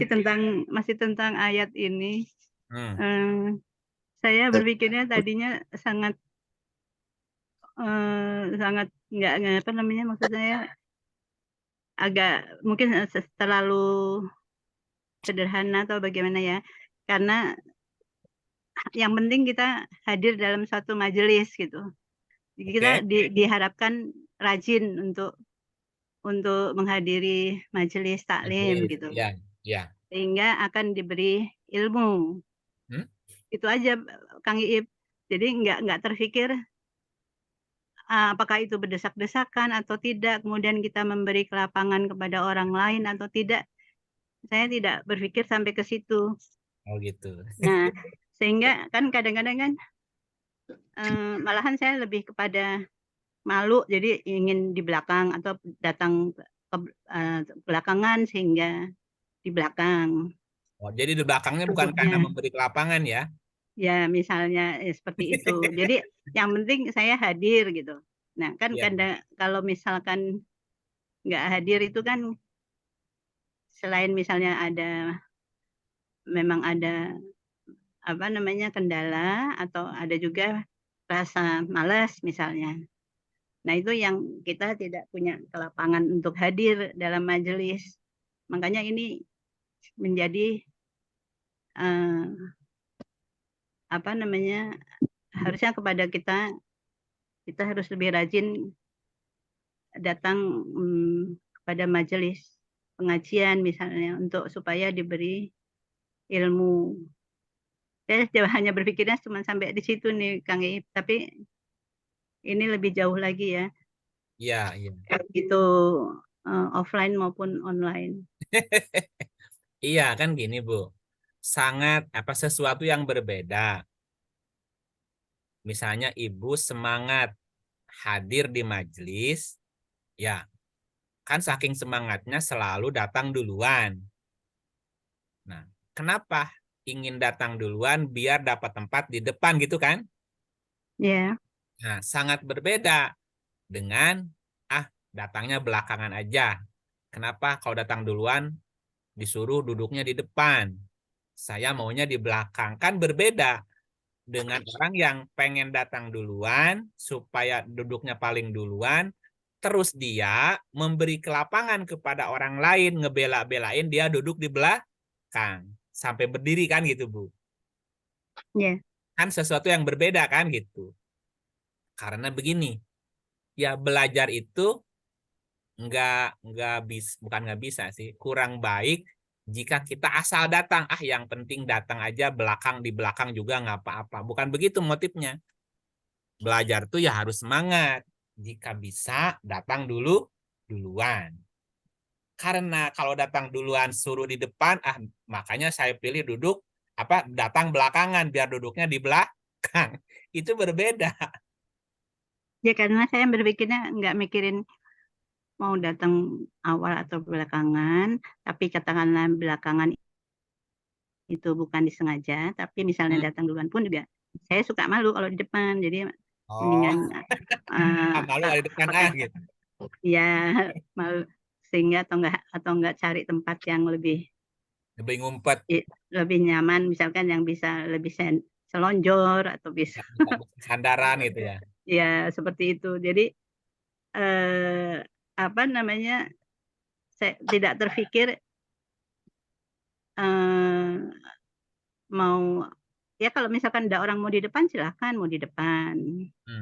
Jadi bukan disengaja mau belakangan datang di belakang, enggak sih. Cuman kadang-kadang atau seringnya seperti itu, kalau misalnya mau datang duluan pun saya enggak malu untuk di depan, disuruh depan. Tapi kalau memang yang di depan yang kosong itu yang di depan ya mau nggak mau ya. Kalau misalkan datang belakangan yang kosong di depan suruh datang duduk di depan ya apa boleh buat. Cuman kalau udah datang duluan saya memilih untuk nggak ingin di depan seperti itu. Tapi kan itu saya berpikirnya nggak terpikir. Iya. Justru kan sekarang kan yang terjadi kebalik ya Bu ya. Orang itu datang duluan biar bisa duduk paling belakang. Katakanlah dulu di sekolah misalnya. Itu kan yang biasanya kan diisi sap yang paling depan dulu ya, atau diisi bangku yang justru orang datang duluan pengen milih di belakang biar bebas. Bebas tiduran, bebas sandaran, bebas lonjoran. Tapi kalau udah nyaman kita di belakang, datang orang pengen di belakang sementara di depan kosong, ya berarti kita memberi apa ke dia? Memberi kelapangan kita kan? Iya. Ya wis, monggo silakan ibu duduk di sini, saya ke depan deh, nggak apa-apa. Itu kan memberi kelapangan juga sebetulnya. Iya. Udah nggak apa-apa, kasih aja ke dia Bu, karena yang lapang duluan kan kita. Rumusnya kan itu, memberi kelapangan kepada orang, yang duluan lapang adalah diri kita. Jadi saya berpikirnya bukan melapangkan untuk bagaimana posisi dalam majelis itu, tapi berlapang-lapanglah untuk hadir ke dalam majelis gitu. Saya tadinya cuma berpikir seperti itu aja. Itu juga masuk. Juga masuk dalamnya, berlapang-lapang dalam majelis berarti rajin kan Bu, rajin datang ke dalam majelis gitu. Nah, nanti di dalam majelis ada tata krama. Oke. Ini salah satu tata krama begini, Bu. Salah satu tata krama lain ya. Misalnya majelisnya sudah dimulai, Bu. Ya, Ya, misalnya majelis sudah dimulai. ya, Ustadznya sudah mulai memberikan pelajaran nih, Bu. Terus kita datang belakangan nih. ya. Ketika masuk ke majelis, sudah dimulai majelisnya. Nah, yang baik ya, kalau Ya, dia punya adab, mengucapkan salamkah apa tidak perlu? Apa tidak ngucapin salam? ucapkan salam dong. Assalamualaikum. Ibu bayangkan, misalnya Ustadz lagi ceramah, jemaah sedang menyimak, ibu datang, Assalamualaikum, apa yang terjadi? Ya, ya paling ini apa ngangguk atau ini aja kasih saya nggak teriak assalamualaikum, cuman mengangguk atau kasih apa tuh namanya tanda seperti orang memberikan salam tuh, tanda emoticon yang tangannya Iya, itu maksudnya aja gini. udah. Jadi Ya, saya iya. nggak ngomong. Nah, jadi maksudnya gini, Bu. Kan gini, ada kasus, bahkan banyaklah kasusnya, Bu. Jadi ada orang datang belakangan ke dalam majelis. Ya, gurunya sedang menerangkan nih. Dia datang, masuk dengan ngucapin salam. Apa yang terjadi gitu? Terganggu jadi yang lain. Nah, sepintas baik nggak baca salam itu, Bu? Ya kurang baik. Nah, enggak, sepintas baca salam itu bagus nggak? Baca salam bagus. Bagus, tetapi ada tempatnya. Ketika salam itu mengganggu, pertama gini, misalnya si ustadznya lagi ceramah, ada orang baca salam, nggak dijawab, Dijawab dengan hati aja kali. Hmm. Ya udah, katakan jawab dalam hati, misalnya Bu. Jemaahnya gimana jemaahnya? Makanya jadi terganggu ininya apa? Konsentrasinya. Iya kan ada kan gini, jawab salam wajib kan? Ya, Nah ini kan tadi kita digambarkannya kan ada majelis nih, ada ya, majelis, ada jemaahnya, ada ustadznya. Sudah mulai majelisnya nih, sudah mulai di pertengahan jalan nih, ada orang datang belakangan. Maka pertanyaannya sebaiknya ucapkan salam apa tidak? Ada orang yang ngucapin salam. Assalamualaikum. Ya, ini kan lagi cerita tata krama nih, Bu. ya, Nah, assalamualaikum itu kan ucapan yang bagus, kalimat yang positif, tetapi ada tempatnya. Kapan kita ngucapin salam gitu loh, Bu. Ketika ucapan salam itu dilontarkan di tengah-tengah orang lagi fokus nih, Bu, jemaahnya lagi fokus menyimak, terus si ustadznya lagi ngejelasin juga serius, kepotong assalamualaikum. Ya, nggak dijawab dosa, dijawab mengganggu. Katakanlah ustadznya nengok nih, Waalaikumsalam. Jemaahnya, Waalaikumsalam. Terus dia misalnya nyuruh apa milih tempat duduknya. Jadi heboh kan? ya, Orang jadi posisi orang udah lagi tenang, kudu geser sana, geser sini. Memang begitu sih. Nah, maka mengucapkan salam di tengah-tengah majelis yang sudah jalan itu menjadi tidak elok, etis. tidak elok. Nah, disitulah sebaiknya kita apa namanya itu duduk tanpa harus mengganggu gitu, Bu. Cari tempat yang tanpa mengganggu. Tapi tadi Ibu bagus. Kita datang, terus usahanya lihat kan, karena dia kan menghadap ke jemaah kan, cukup isyarat saja. Nah jemaahnya nggak keganggu kan, karena yang Iya, isyaratnya ustadznya saja ada di depan tuh, atau iya, nggak iya, cukup menundukkan kepala aja. iya. Dan ustadznya tidak akan jawab salam dengan kencang. Ya, silakan duduk. Tetap aja ngeganggu. Nah, Setelah Ustadz. ustadznya yang paham tidak akan memecah konsentrasi, Bu. Dia Iya. terus ngangguk tapi tanpa menghentikan pembicaranya kan gitu. Nah, kecuali kalau majelisnya belum mulai. Maka mengucapkan salam itu menjadi lebih baik gitu. Itu kan adab-adab seperti itu kan kadang-kadang jarang diperhatikan, Bu. Iya. Nah, kan katakanlah jemaah lagi konsentrasi menyimak, si ustadznya baca salam, jemaahnya juga bla bla bla. Habis gitu, tadi sampai di mana ya? Buyar lagi, buyar gitu. Iya.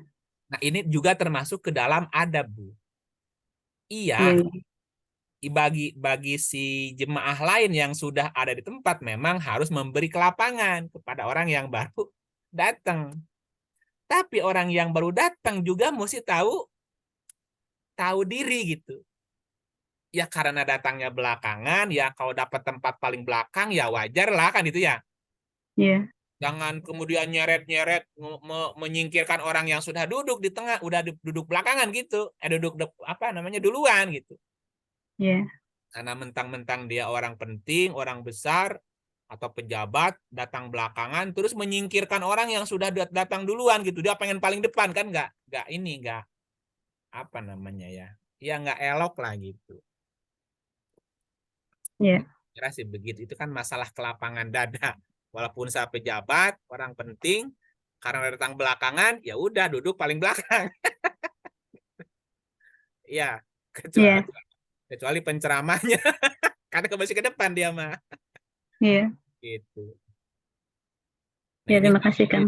Ini kan masuknya ke adab ya Bu. Itu kan masalah totokromo ya gitu ya. Bukan benar Iya. salah lagi, tapi udah baik apa buruk ya gitu. Nah, kayak itu termasuk juga tata krama gitu. Termasuk di bagian di ayat ini sebetulnya sih gitu. Gitu Bu, gimana Bu? Ada pertanyaan lagi? Iya Pak, Kang cukup. Terima kasih. Ya, Sebentar. alhamdulillah. Baik, yang lain? Halo. Kami mau nanya, Ya, surat 17 ayat 4 yang tadi tentang Bani Israel itu kan orang yang menggunakan otak tapi belum berwahyu. Nah, itu kan ada dibilangin bahwa membuat kerusakan di bumi itu 2 kali. Apakah yang dimaksud dengan 2 kali ini menyombongkan diri dan kesombongan yang besar atau apa ya? nah ini saya belum tahu nih, mesti diulik dulu nih. Ya udah. Karena ada kalimat akan membuat kerusakan di bumi 2 kali. Ya. Ini 2 kali itu maksudnya apa ya? Nah ini Bu, yang mesti saya gali lagi nih. Kenapa ya 2 kali, bukan 3 kali, 4 kali. Atau sekali aja dah gitu. Saya pikir tadi muka bumi, kerusakan di muka bumi ini menyombongkan diri dan kesombongan yang besar. Karena bumi ini kan badan ya, istilahnya. Jadi di dalam diri ini ada sifat sombong dan kesombongan yang besar, sehingga itu akan merusak diri kita juga. Apakah itu atau ada yang lain? Coba lihat ayat sebelumnya, cerita apa nih ya? Ini cerita Isra Miraj nih. Maha suci Allah yang telah memperjalankan hambanya pada suatu malam. Hambanya ya? Siapapun. Ya siapapun. Pada suatu malam dari Al-Masjidil Haram ke Al-Masjidil Aqsa. Masjidil Haram apa? Aqsa apa nih? Yang telah kami berkahi sekelilingnya agar kami memperlihatkan kepadanya sebagian tanda-tanda kami. Sesungguhnya dia maha mendengar lagi maha mengetahui. Jadi perjalanan si hamba ini atau si hamba yang diperjalankan ini untuk apa? Untuk kami perlihatkan kepadanya ayat-ayat kami. Oke? Nah, ayat 2, dan kami berikan kepadamu Musa. Jadi hamba ini siapa yang disebut di sini, Bu? Musa. Musa. Kan ayatnya kan masih lanjut. Dan kami berikan kepada Musa, tadi nggak disebut namanya.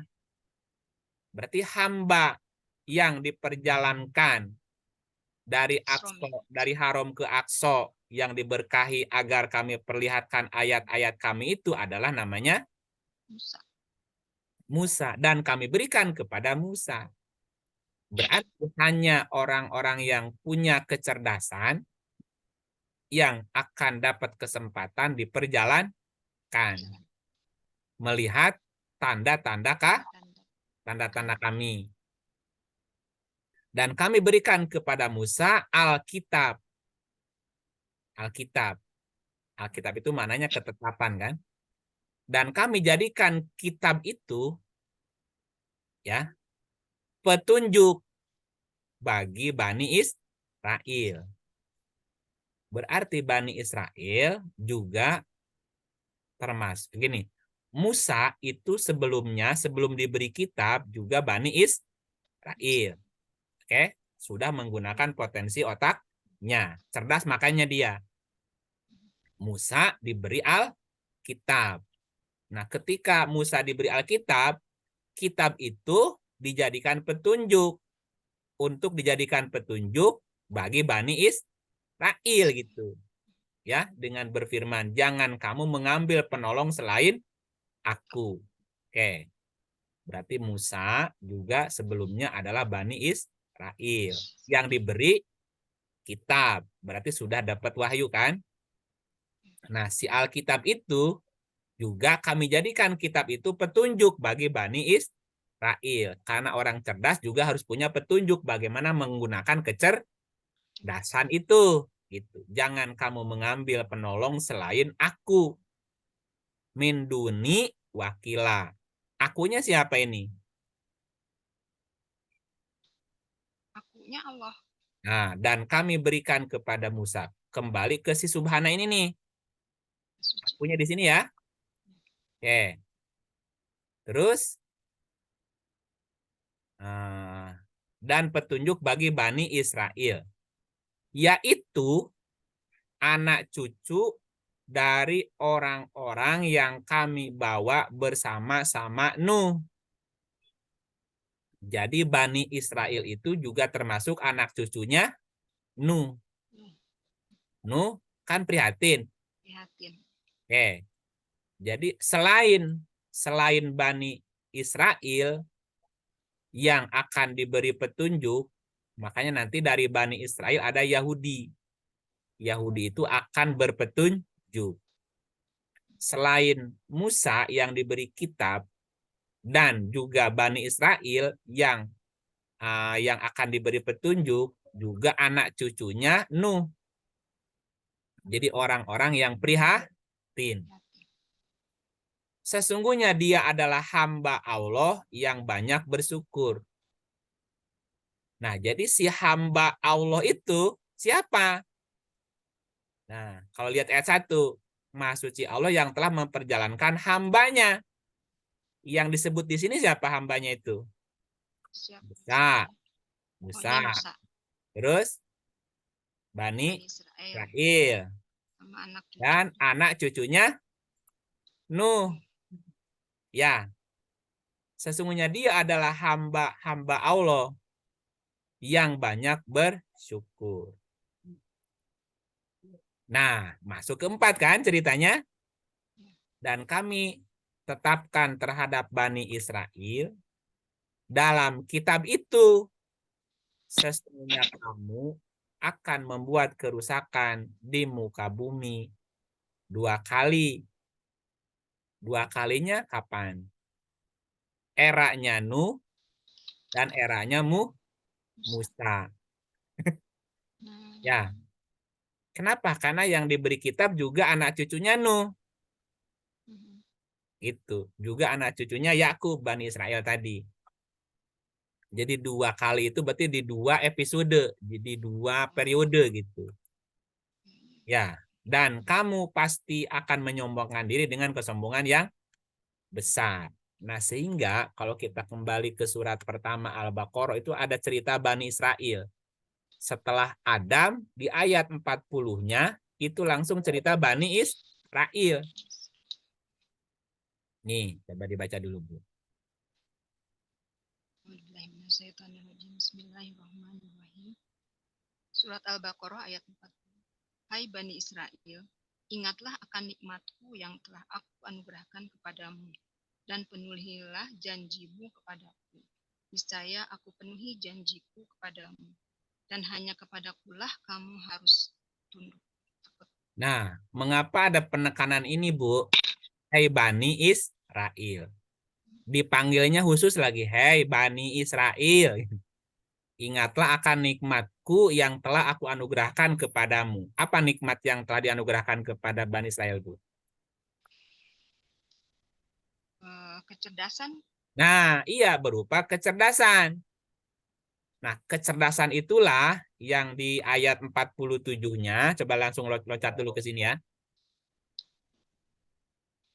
Hai Bani Israel, ingatlah akan nikmatku yang telah aku anugerahkan kepadamu, dan bahwasanya aku telah melebihkan atas kamu atas segala umat. Jadi kelebihan Bani Israel atas alam apa, Bu? Alam itu kan alam.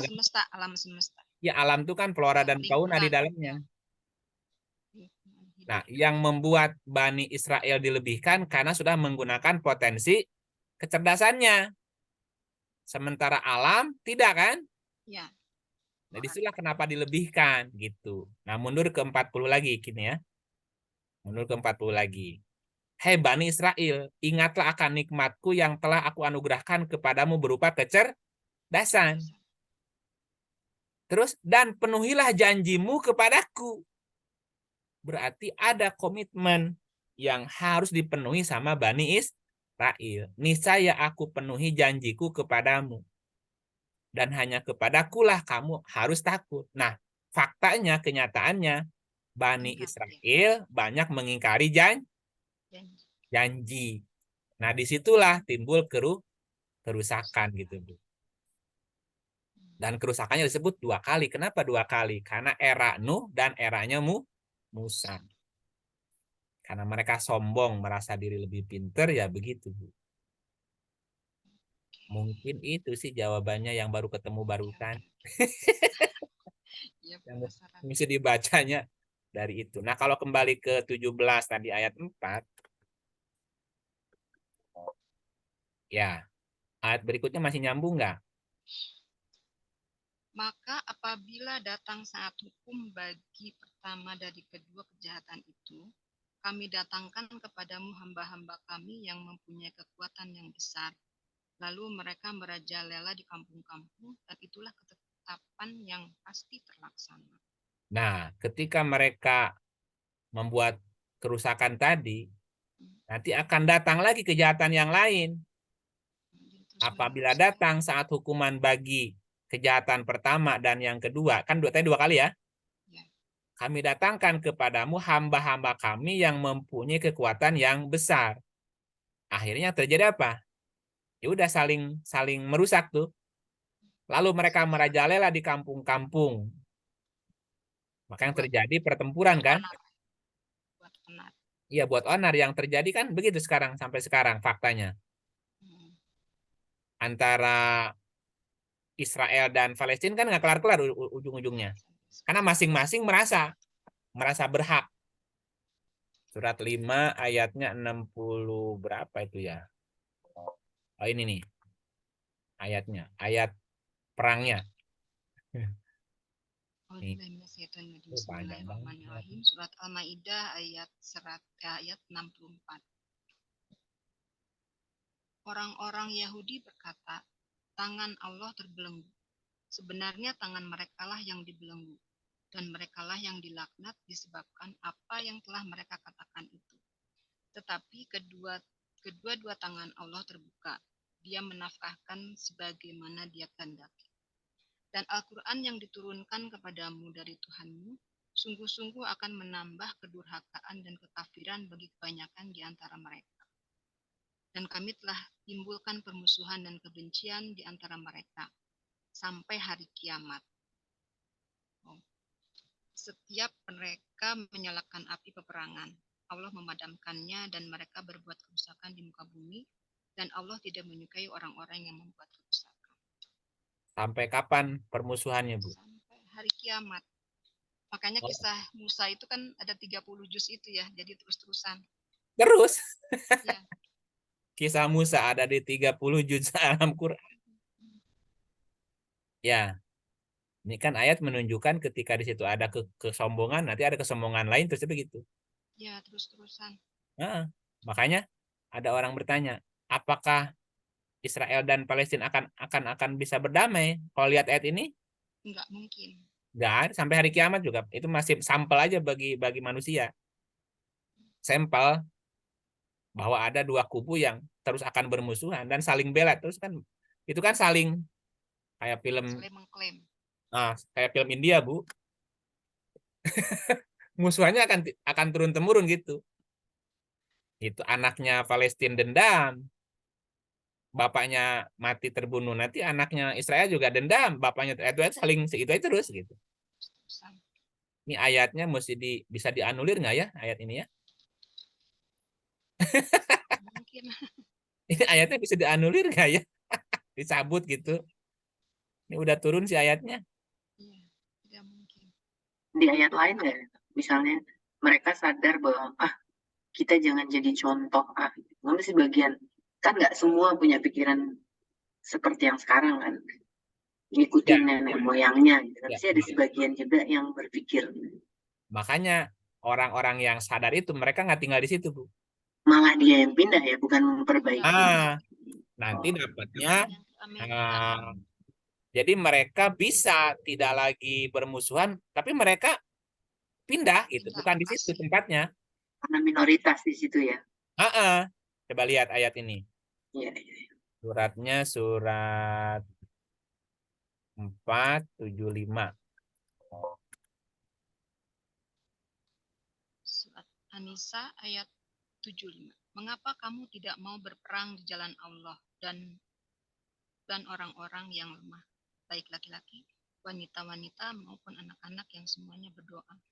Ya Tuhan kami, keluarkanlah kami dari negeri ini yang zalim penduduknya, dan berilah kami pelindung dari sisi Engkau, dan berilah kami penolong dari sisi Engkau. Bahkan ini ceritanya, mengapa kamu tidak berperang di jalan Allah dan membela orang-orang yang lemah, baik laki-laki, wanita maupun anak-anak? Di kedua belah pihak, orang ini ada nggak? Orang ini Ada. nih. Ada. Ada kan? Mm-mm. Baik di pihak yang Bai, yang Yahudi maupun Palestina kan orang ini ada. Ada. Masing-masing Ya. berdoa. Dan semuanya berdoa. Ya Tuhan kami, keluarkan kami dari negeri ini yang zolim penduduknya. Dan berilah kami pelindung dari sisi Engkau dan berilah kami penolong dari sisi Engkau. Kalau pergi kemana, Bu? Dan kalau nggak pergi mereka teraniaya di situ kan? Mm-hmm. Karena ada penguasanya kan terus masing-masing berperang nih. Oke, coba kita lanjut. Orang-orang yang beriman berperang di jalan Allah dan orang-orang yang kafir berperang di jalan Tauhid. Sebab itu perangilah kawan-kawan setan itu, karena sesungguhnya tipu daya setan itu adalah lemah. Nah, ayat perang ini sampai kapan, Bu, ada? Sampai selamanya. Ya kan? Makanya tadi mereka akan tetap bermusuhan sampai hari kiamat. Karena masing-masing punya kewajiban membela kan? Ya. Nah, coba lanjut ke ayat cepeknya ya. Langsung ke cepeknya, Bu. Barang siapa berhijrah di jalan Allah, niscaya mereka mendapati di muka bumi ini tempat hijrah yang luas dan rezeki yang banyak. Tahan, Bu. Nah, orang yang berpikiran jauh, logis, mereka milih apa? Hijrah, pindah. Pilih pindah ke tempat lain, ke wilayah lain, ke negara lain. Nah, salah satu tempat yang selalu jadi ajang peperangan namanya apa, Bu? Gaza. Itu Gaza apa artinya, Bu? Nggak tahu. Gaza itu konflik. Oh.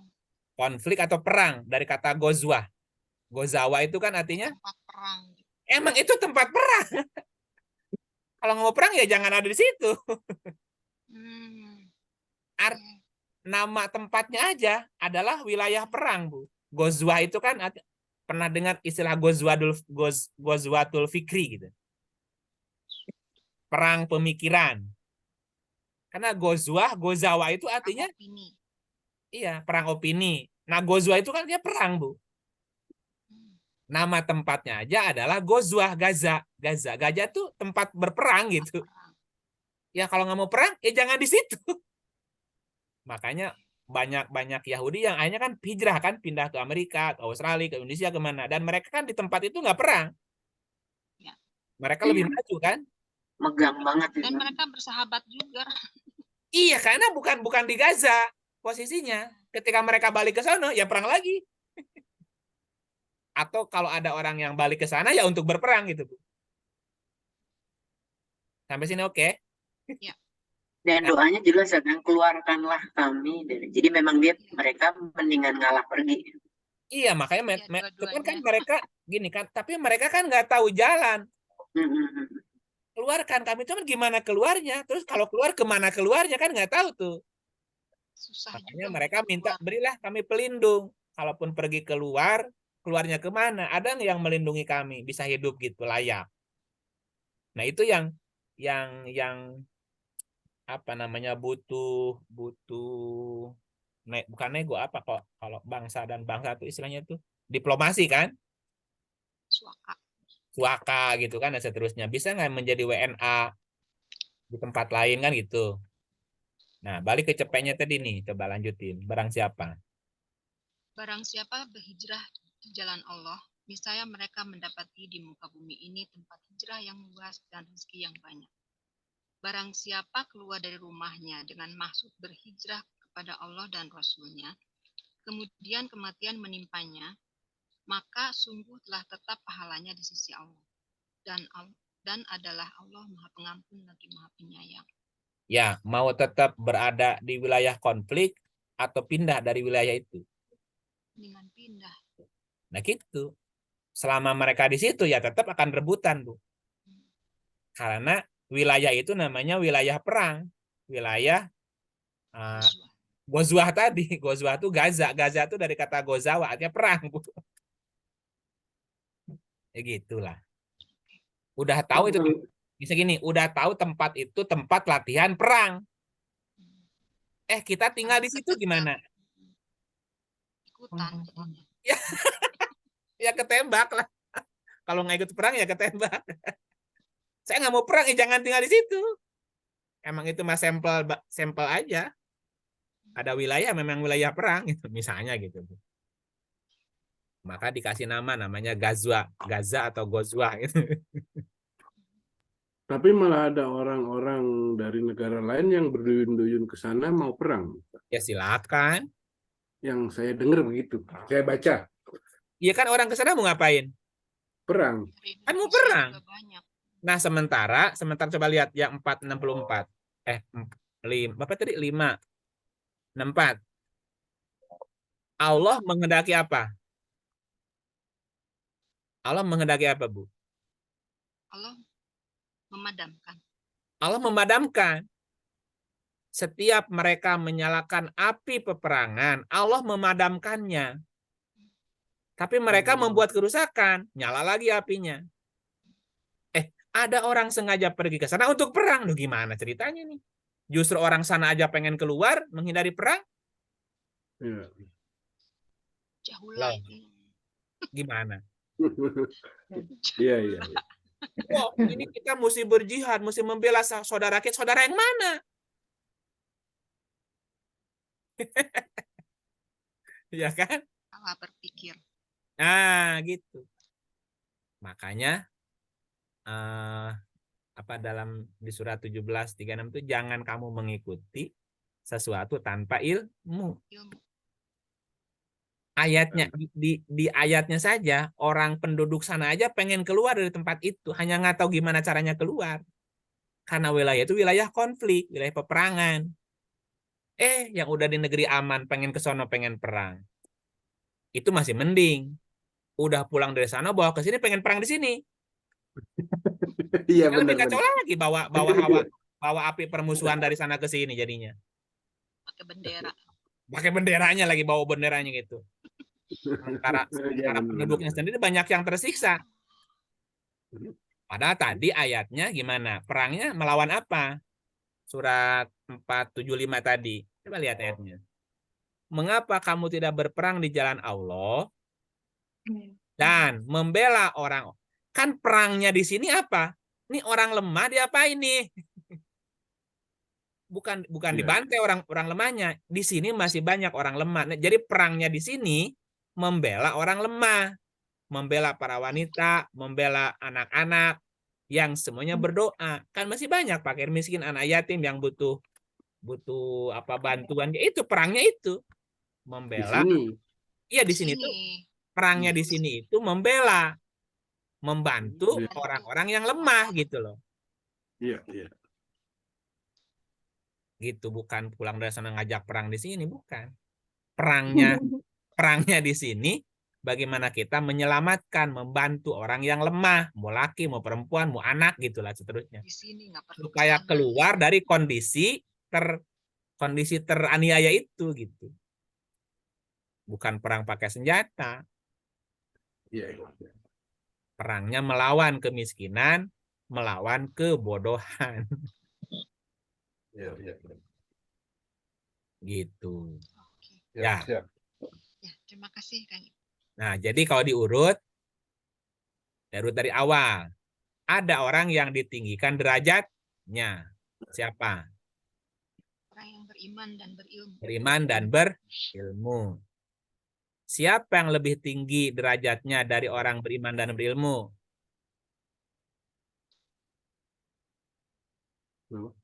Siapa lagi? Yang di atasnya ada lagi nggak? Orang yang berilmu ditinggikan derajatnya. Yang ditinggikan dari orang yang beriman dan berilmu siapa? Orang yang cerdas. Nah, Bani Israil. Karena sudah menggunakan potensi otaknya. Tapi Bani Israel yang mendapat petunjuk dari Musa. Jadi beriman dan berilmu, di atasnya ada Bani Israel, di atasnya ada Musa. Di atasnya ada Bani Adam. Adam. Nah, Bani Adam di atasnya lagi. Ya. Nah, contoh dulu ayatnya dulu 17-70 ya. Nih, Bani Adam dilebihkan lagi di atas itu. Sesungguhnya kami muliakan anak Adam, Bani Adam ya. Nah, di ujungnya apa?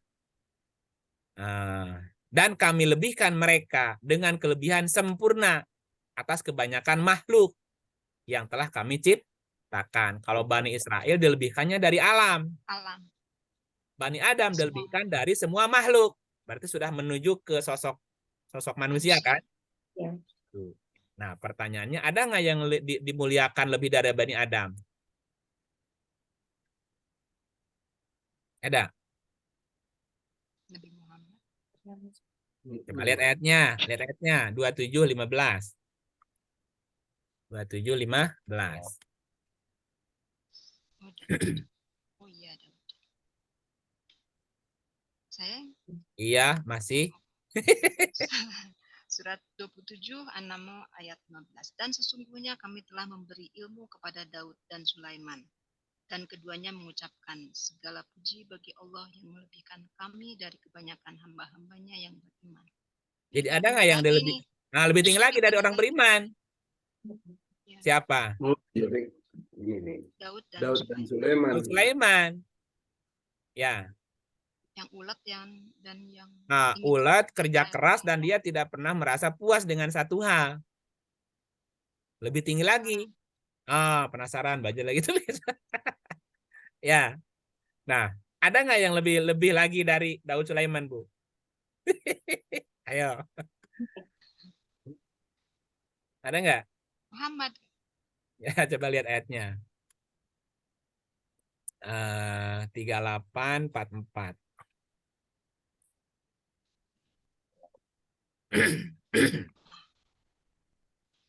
Dan Tidaklah Ini bukan 38, bukan 28. Oh. Oke. Nah, Ayub. Dan ambillah dengan tanganmu seikat rumput. Maka pukullah dengan itu dan janganlah kamu melanggar sumpah. Sesungguhnya kami dapati dia, Ayub, seorang yang sabar. Dialah sebaik-baik hamba. Sesungguhnya dia amat taat. Jadi ada orang lagi yang yang sabar lebih tinggi lagi. lebih tinggi lagi, Bu. Dia Innallaha ma'as-sabirin. sebaik-baik hamba ada lagi Ayub. Iya, Bu. Siapa orang sih yang mau pilih menderita? Nggak mau. Nggak mau. Ayub tuh, Bu. Gini, kalau disuruh pilih, Pak Gatot mau pilih jadi Sulaiman, apa pilih jadi Ayub? Ayub. Tapi menderita dulu kalau Ayub kan sakit. Bukan menderita, emang menderita hidupnya. Luar Iya. biasa. Emang dia banyak penderitaan. Sulaiman Dia banyak mau senangnya. menderita. Mau pilih jadi raja, apa pilih jadi rakyat jelata? Kalian jerata. Ayub Jadi tuh kan, raja. Ayub tuh kan menggambarkan orang yang kesulitan, kesusahan, Iya. penyakitan. Iya. Tinggalin istri. Disitulah orang anak. teruji, iya, baru teruji kesabarannya ketika dia menderita, Pak. Makanya dia Ayub seorang yang sabar gitu, sobiron. Dialah sebaik-baik hamba. Ada lagi di atas itu, Pak. Ada lagi. Ada lagi di atas itu. Ya, jika dia tetap tadi sebelumnya apa tadi? 28. 28. 28 ayat berapa tadi, Bu? 15. Berapa ya tadi? Hah? Lihatnya selintas. Nggak dicatat itu mah. 27. Kan nggak jadi. 27:15. Oh, 27:15. Coba lihat ayat ini. Dan sesungguhnya kami telah memberi ilmu kepada Daud dan Sulaiman. Dan keduanya selalu mengucap apa? Segala puji. Subhanallah. Subhanallah. Alhamdulillah. Alhamdulillah. Iya, Muhammad berarti. Nah, ada di atas ini siapa? Muhammad, karena dia selalu memuji. Ya, di atas ini siapa? Yang sabar tadi. Oh ya, tadi Ayub.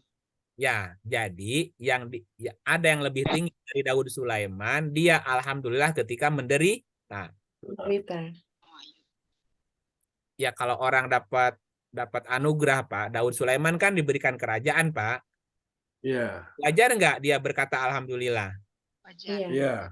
Nah, ketika dia menderita, terus dia berkata alhamdulillah. Nah, ini lebih tinggi lagi derajatnya. Ayub. Ayub namanya Ayub. Nah, orang yang selalu memuji alhamdulillah ini namanya Ahmad. Ahmad artinya aku memuji, segala puji bagi Allah. Namanya Ahmad. Menjadi lebih tinggi lagi derajatnya ketika dia memuji dalam keadaan menderita. Tadi dalam keadaan menderita, apa namanya itu? Ayub namanya, Pak. 3844 ya. Iya, 3844. Nah, kenapa ketika Ayub diberikan sakit, dia malah memuji Tuhan? Tuhanku baik banget. Karena dia udah sehat lebih lama dibandingin sakitnya. Iya, artinya kan gini. Misalnya kita dikasih penyakit, dikasih kesulitan, dikasih penderitaan. Kebanyakan orang, Bu, kebanyakan orang nih, apa ungkapannya kepada Tuhan? Sembuhkanlah. Nah, minta sembuh. Minta sembuh masih mending. Iya. Mengeluh. Hah? Mengeluh. Nah, ada yang ngeluh. Ya Tuhan, apa salahku? Kenapa nggak sembuh-sembuh gitu kan? Kenapa aku diazab? Atau yang lain merasa diazab nih. Ya. Coba lihat ayatnya surat berapa tuh? Bentar. 21 ayat 83. 21:83. Nih. Surat Anbiya ayat 83. Dan ingatlah kisah Ayub ketika ia menyeru Tuhannya, "Ya Tuhanku, sesungguhnya aku telah ditimpa penyakit, dan Engkau adalah Tuhan yang Maha Penyayang di antara semua penyayang." Ayub ditimpa penyakit. Penyakitnya bukan penyakit demam biasa, Bu, bukan penyakit gatal biasa. Ad-durru itu penyakit darurat banget, Bu. Kalau kita stadium 4 lah bahasanya. Wa Ayub idnada robbahu anni masaniya durru. Durru itu darurat, Bu. Penyakit yang darurat gitu. Berarti kan banget kan? Sampai durru itu kan darurat banget gitu. Apa kata Ayub? Wa anta arhamur rahimin. Sesungguhnya engkau baik banget. Ada orang begitu? Susah. Satu dari sejuta. Jujur susah. 1 sejuta mungkin bandingannya, Bu. Penyakitnya udah darurat nih. Dia masih berkata, sesungguhnya engkau Maha Pengasih, Maha Penyayang gitu. Ya, Kalau udah di titik terendah biasanya suka terima. ya udah, berarti udah nggak ada ini lagi, baru sadar. Saya ingat kawan kita dulu, siapa, Kang Ifai, Bu.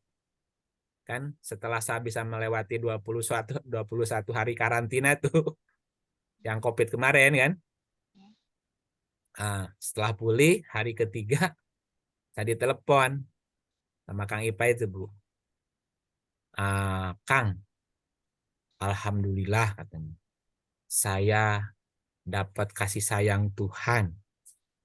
Saya udah teg aja, Bu. Kalimatnya itu yang terakhir saya dengar dari dia, Bu. 3 hari setelah saya pulih, dia telepon. Kang, saya dapat kasih sayang Tuhan. Ya. Hari kedua dari teleponnya ada SMS. Tapi bukan dia. Teh Lilis. Kang Ipai masuk ICU. Kan pas hari pertama, aduh, kalimatnya kalimat Ayub itu. Hari ketiga, ya dia sudah berpulang. Sudah, kan gitu. Jadi dia terima kan dengan bahasa itu. Alhamdulillah, sudah. Kalimat yang terucap bukan keluhan gitu. Ya Allahumma gfir lahu warhamhu. Jadi ingat kalimat dia terakhir tuh waktu itu. Gitu, Bu, ya. Makanya Ayub lebih tinggi lagi dari Daud Sulaiman. Karena Daud Sulaiman dia memuji dalam keberlimpahan, Ayub sudah bisa memuji Tuhan, bahkan menyanjung Tuhan sebagai Arhamar Rahimin ketika dia menderita gitu. Itu yang lebih tinggi lagi. Nah, namanya makoman mahmuda. Makom Muhammad namanya, Bu. Ya, tapi yang disebut Ayub, disebut Sulaiman gitu. Karena Mahmuda, Muhammadah itu kan titel juga sebetulnya. Sebuah titel bagi orang yang sudah sangat terpuji. Oke, begitulah ceritanya malam ini. Semoga ada hikmah, ada manfaatnya. Kita tutup dengan auzubillahi minasyaitonir rajim.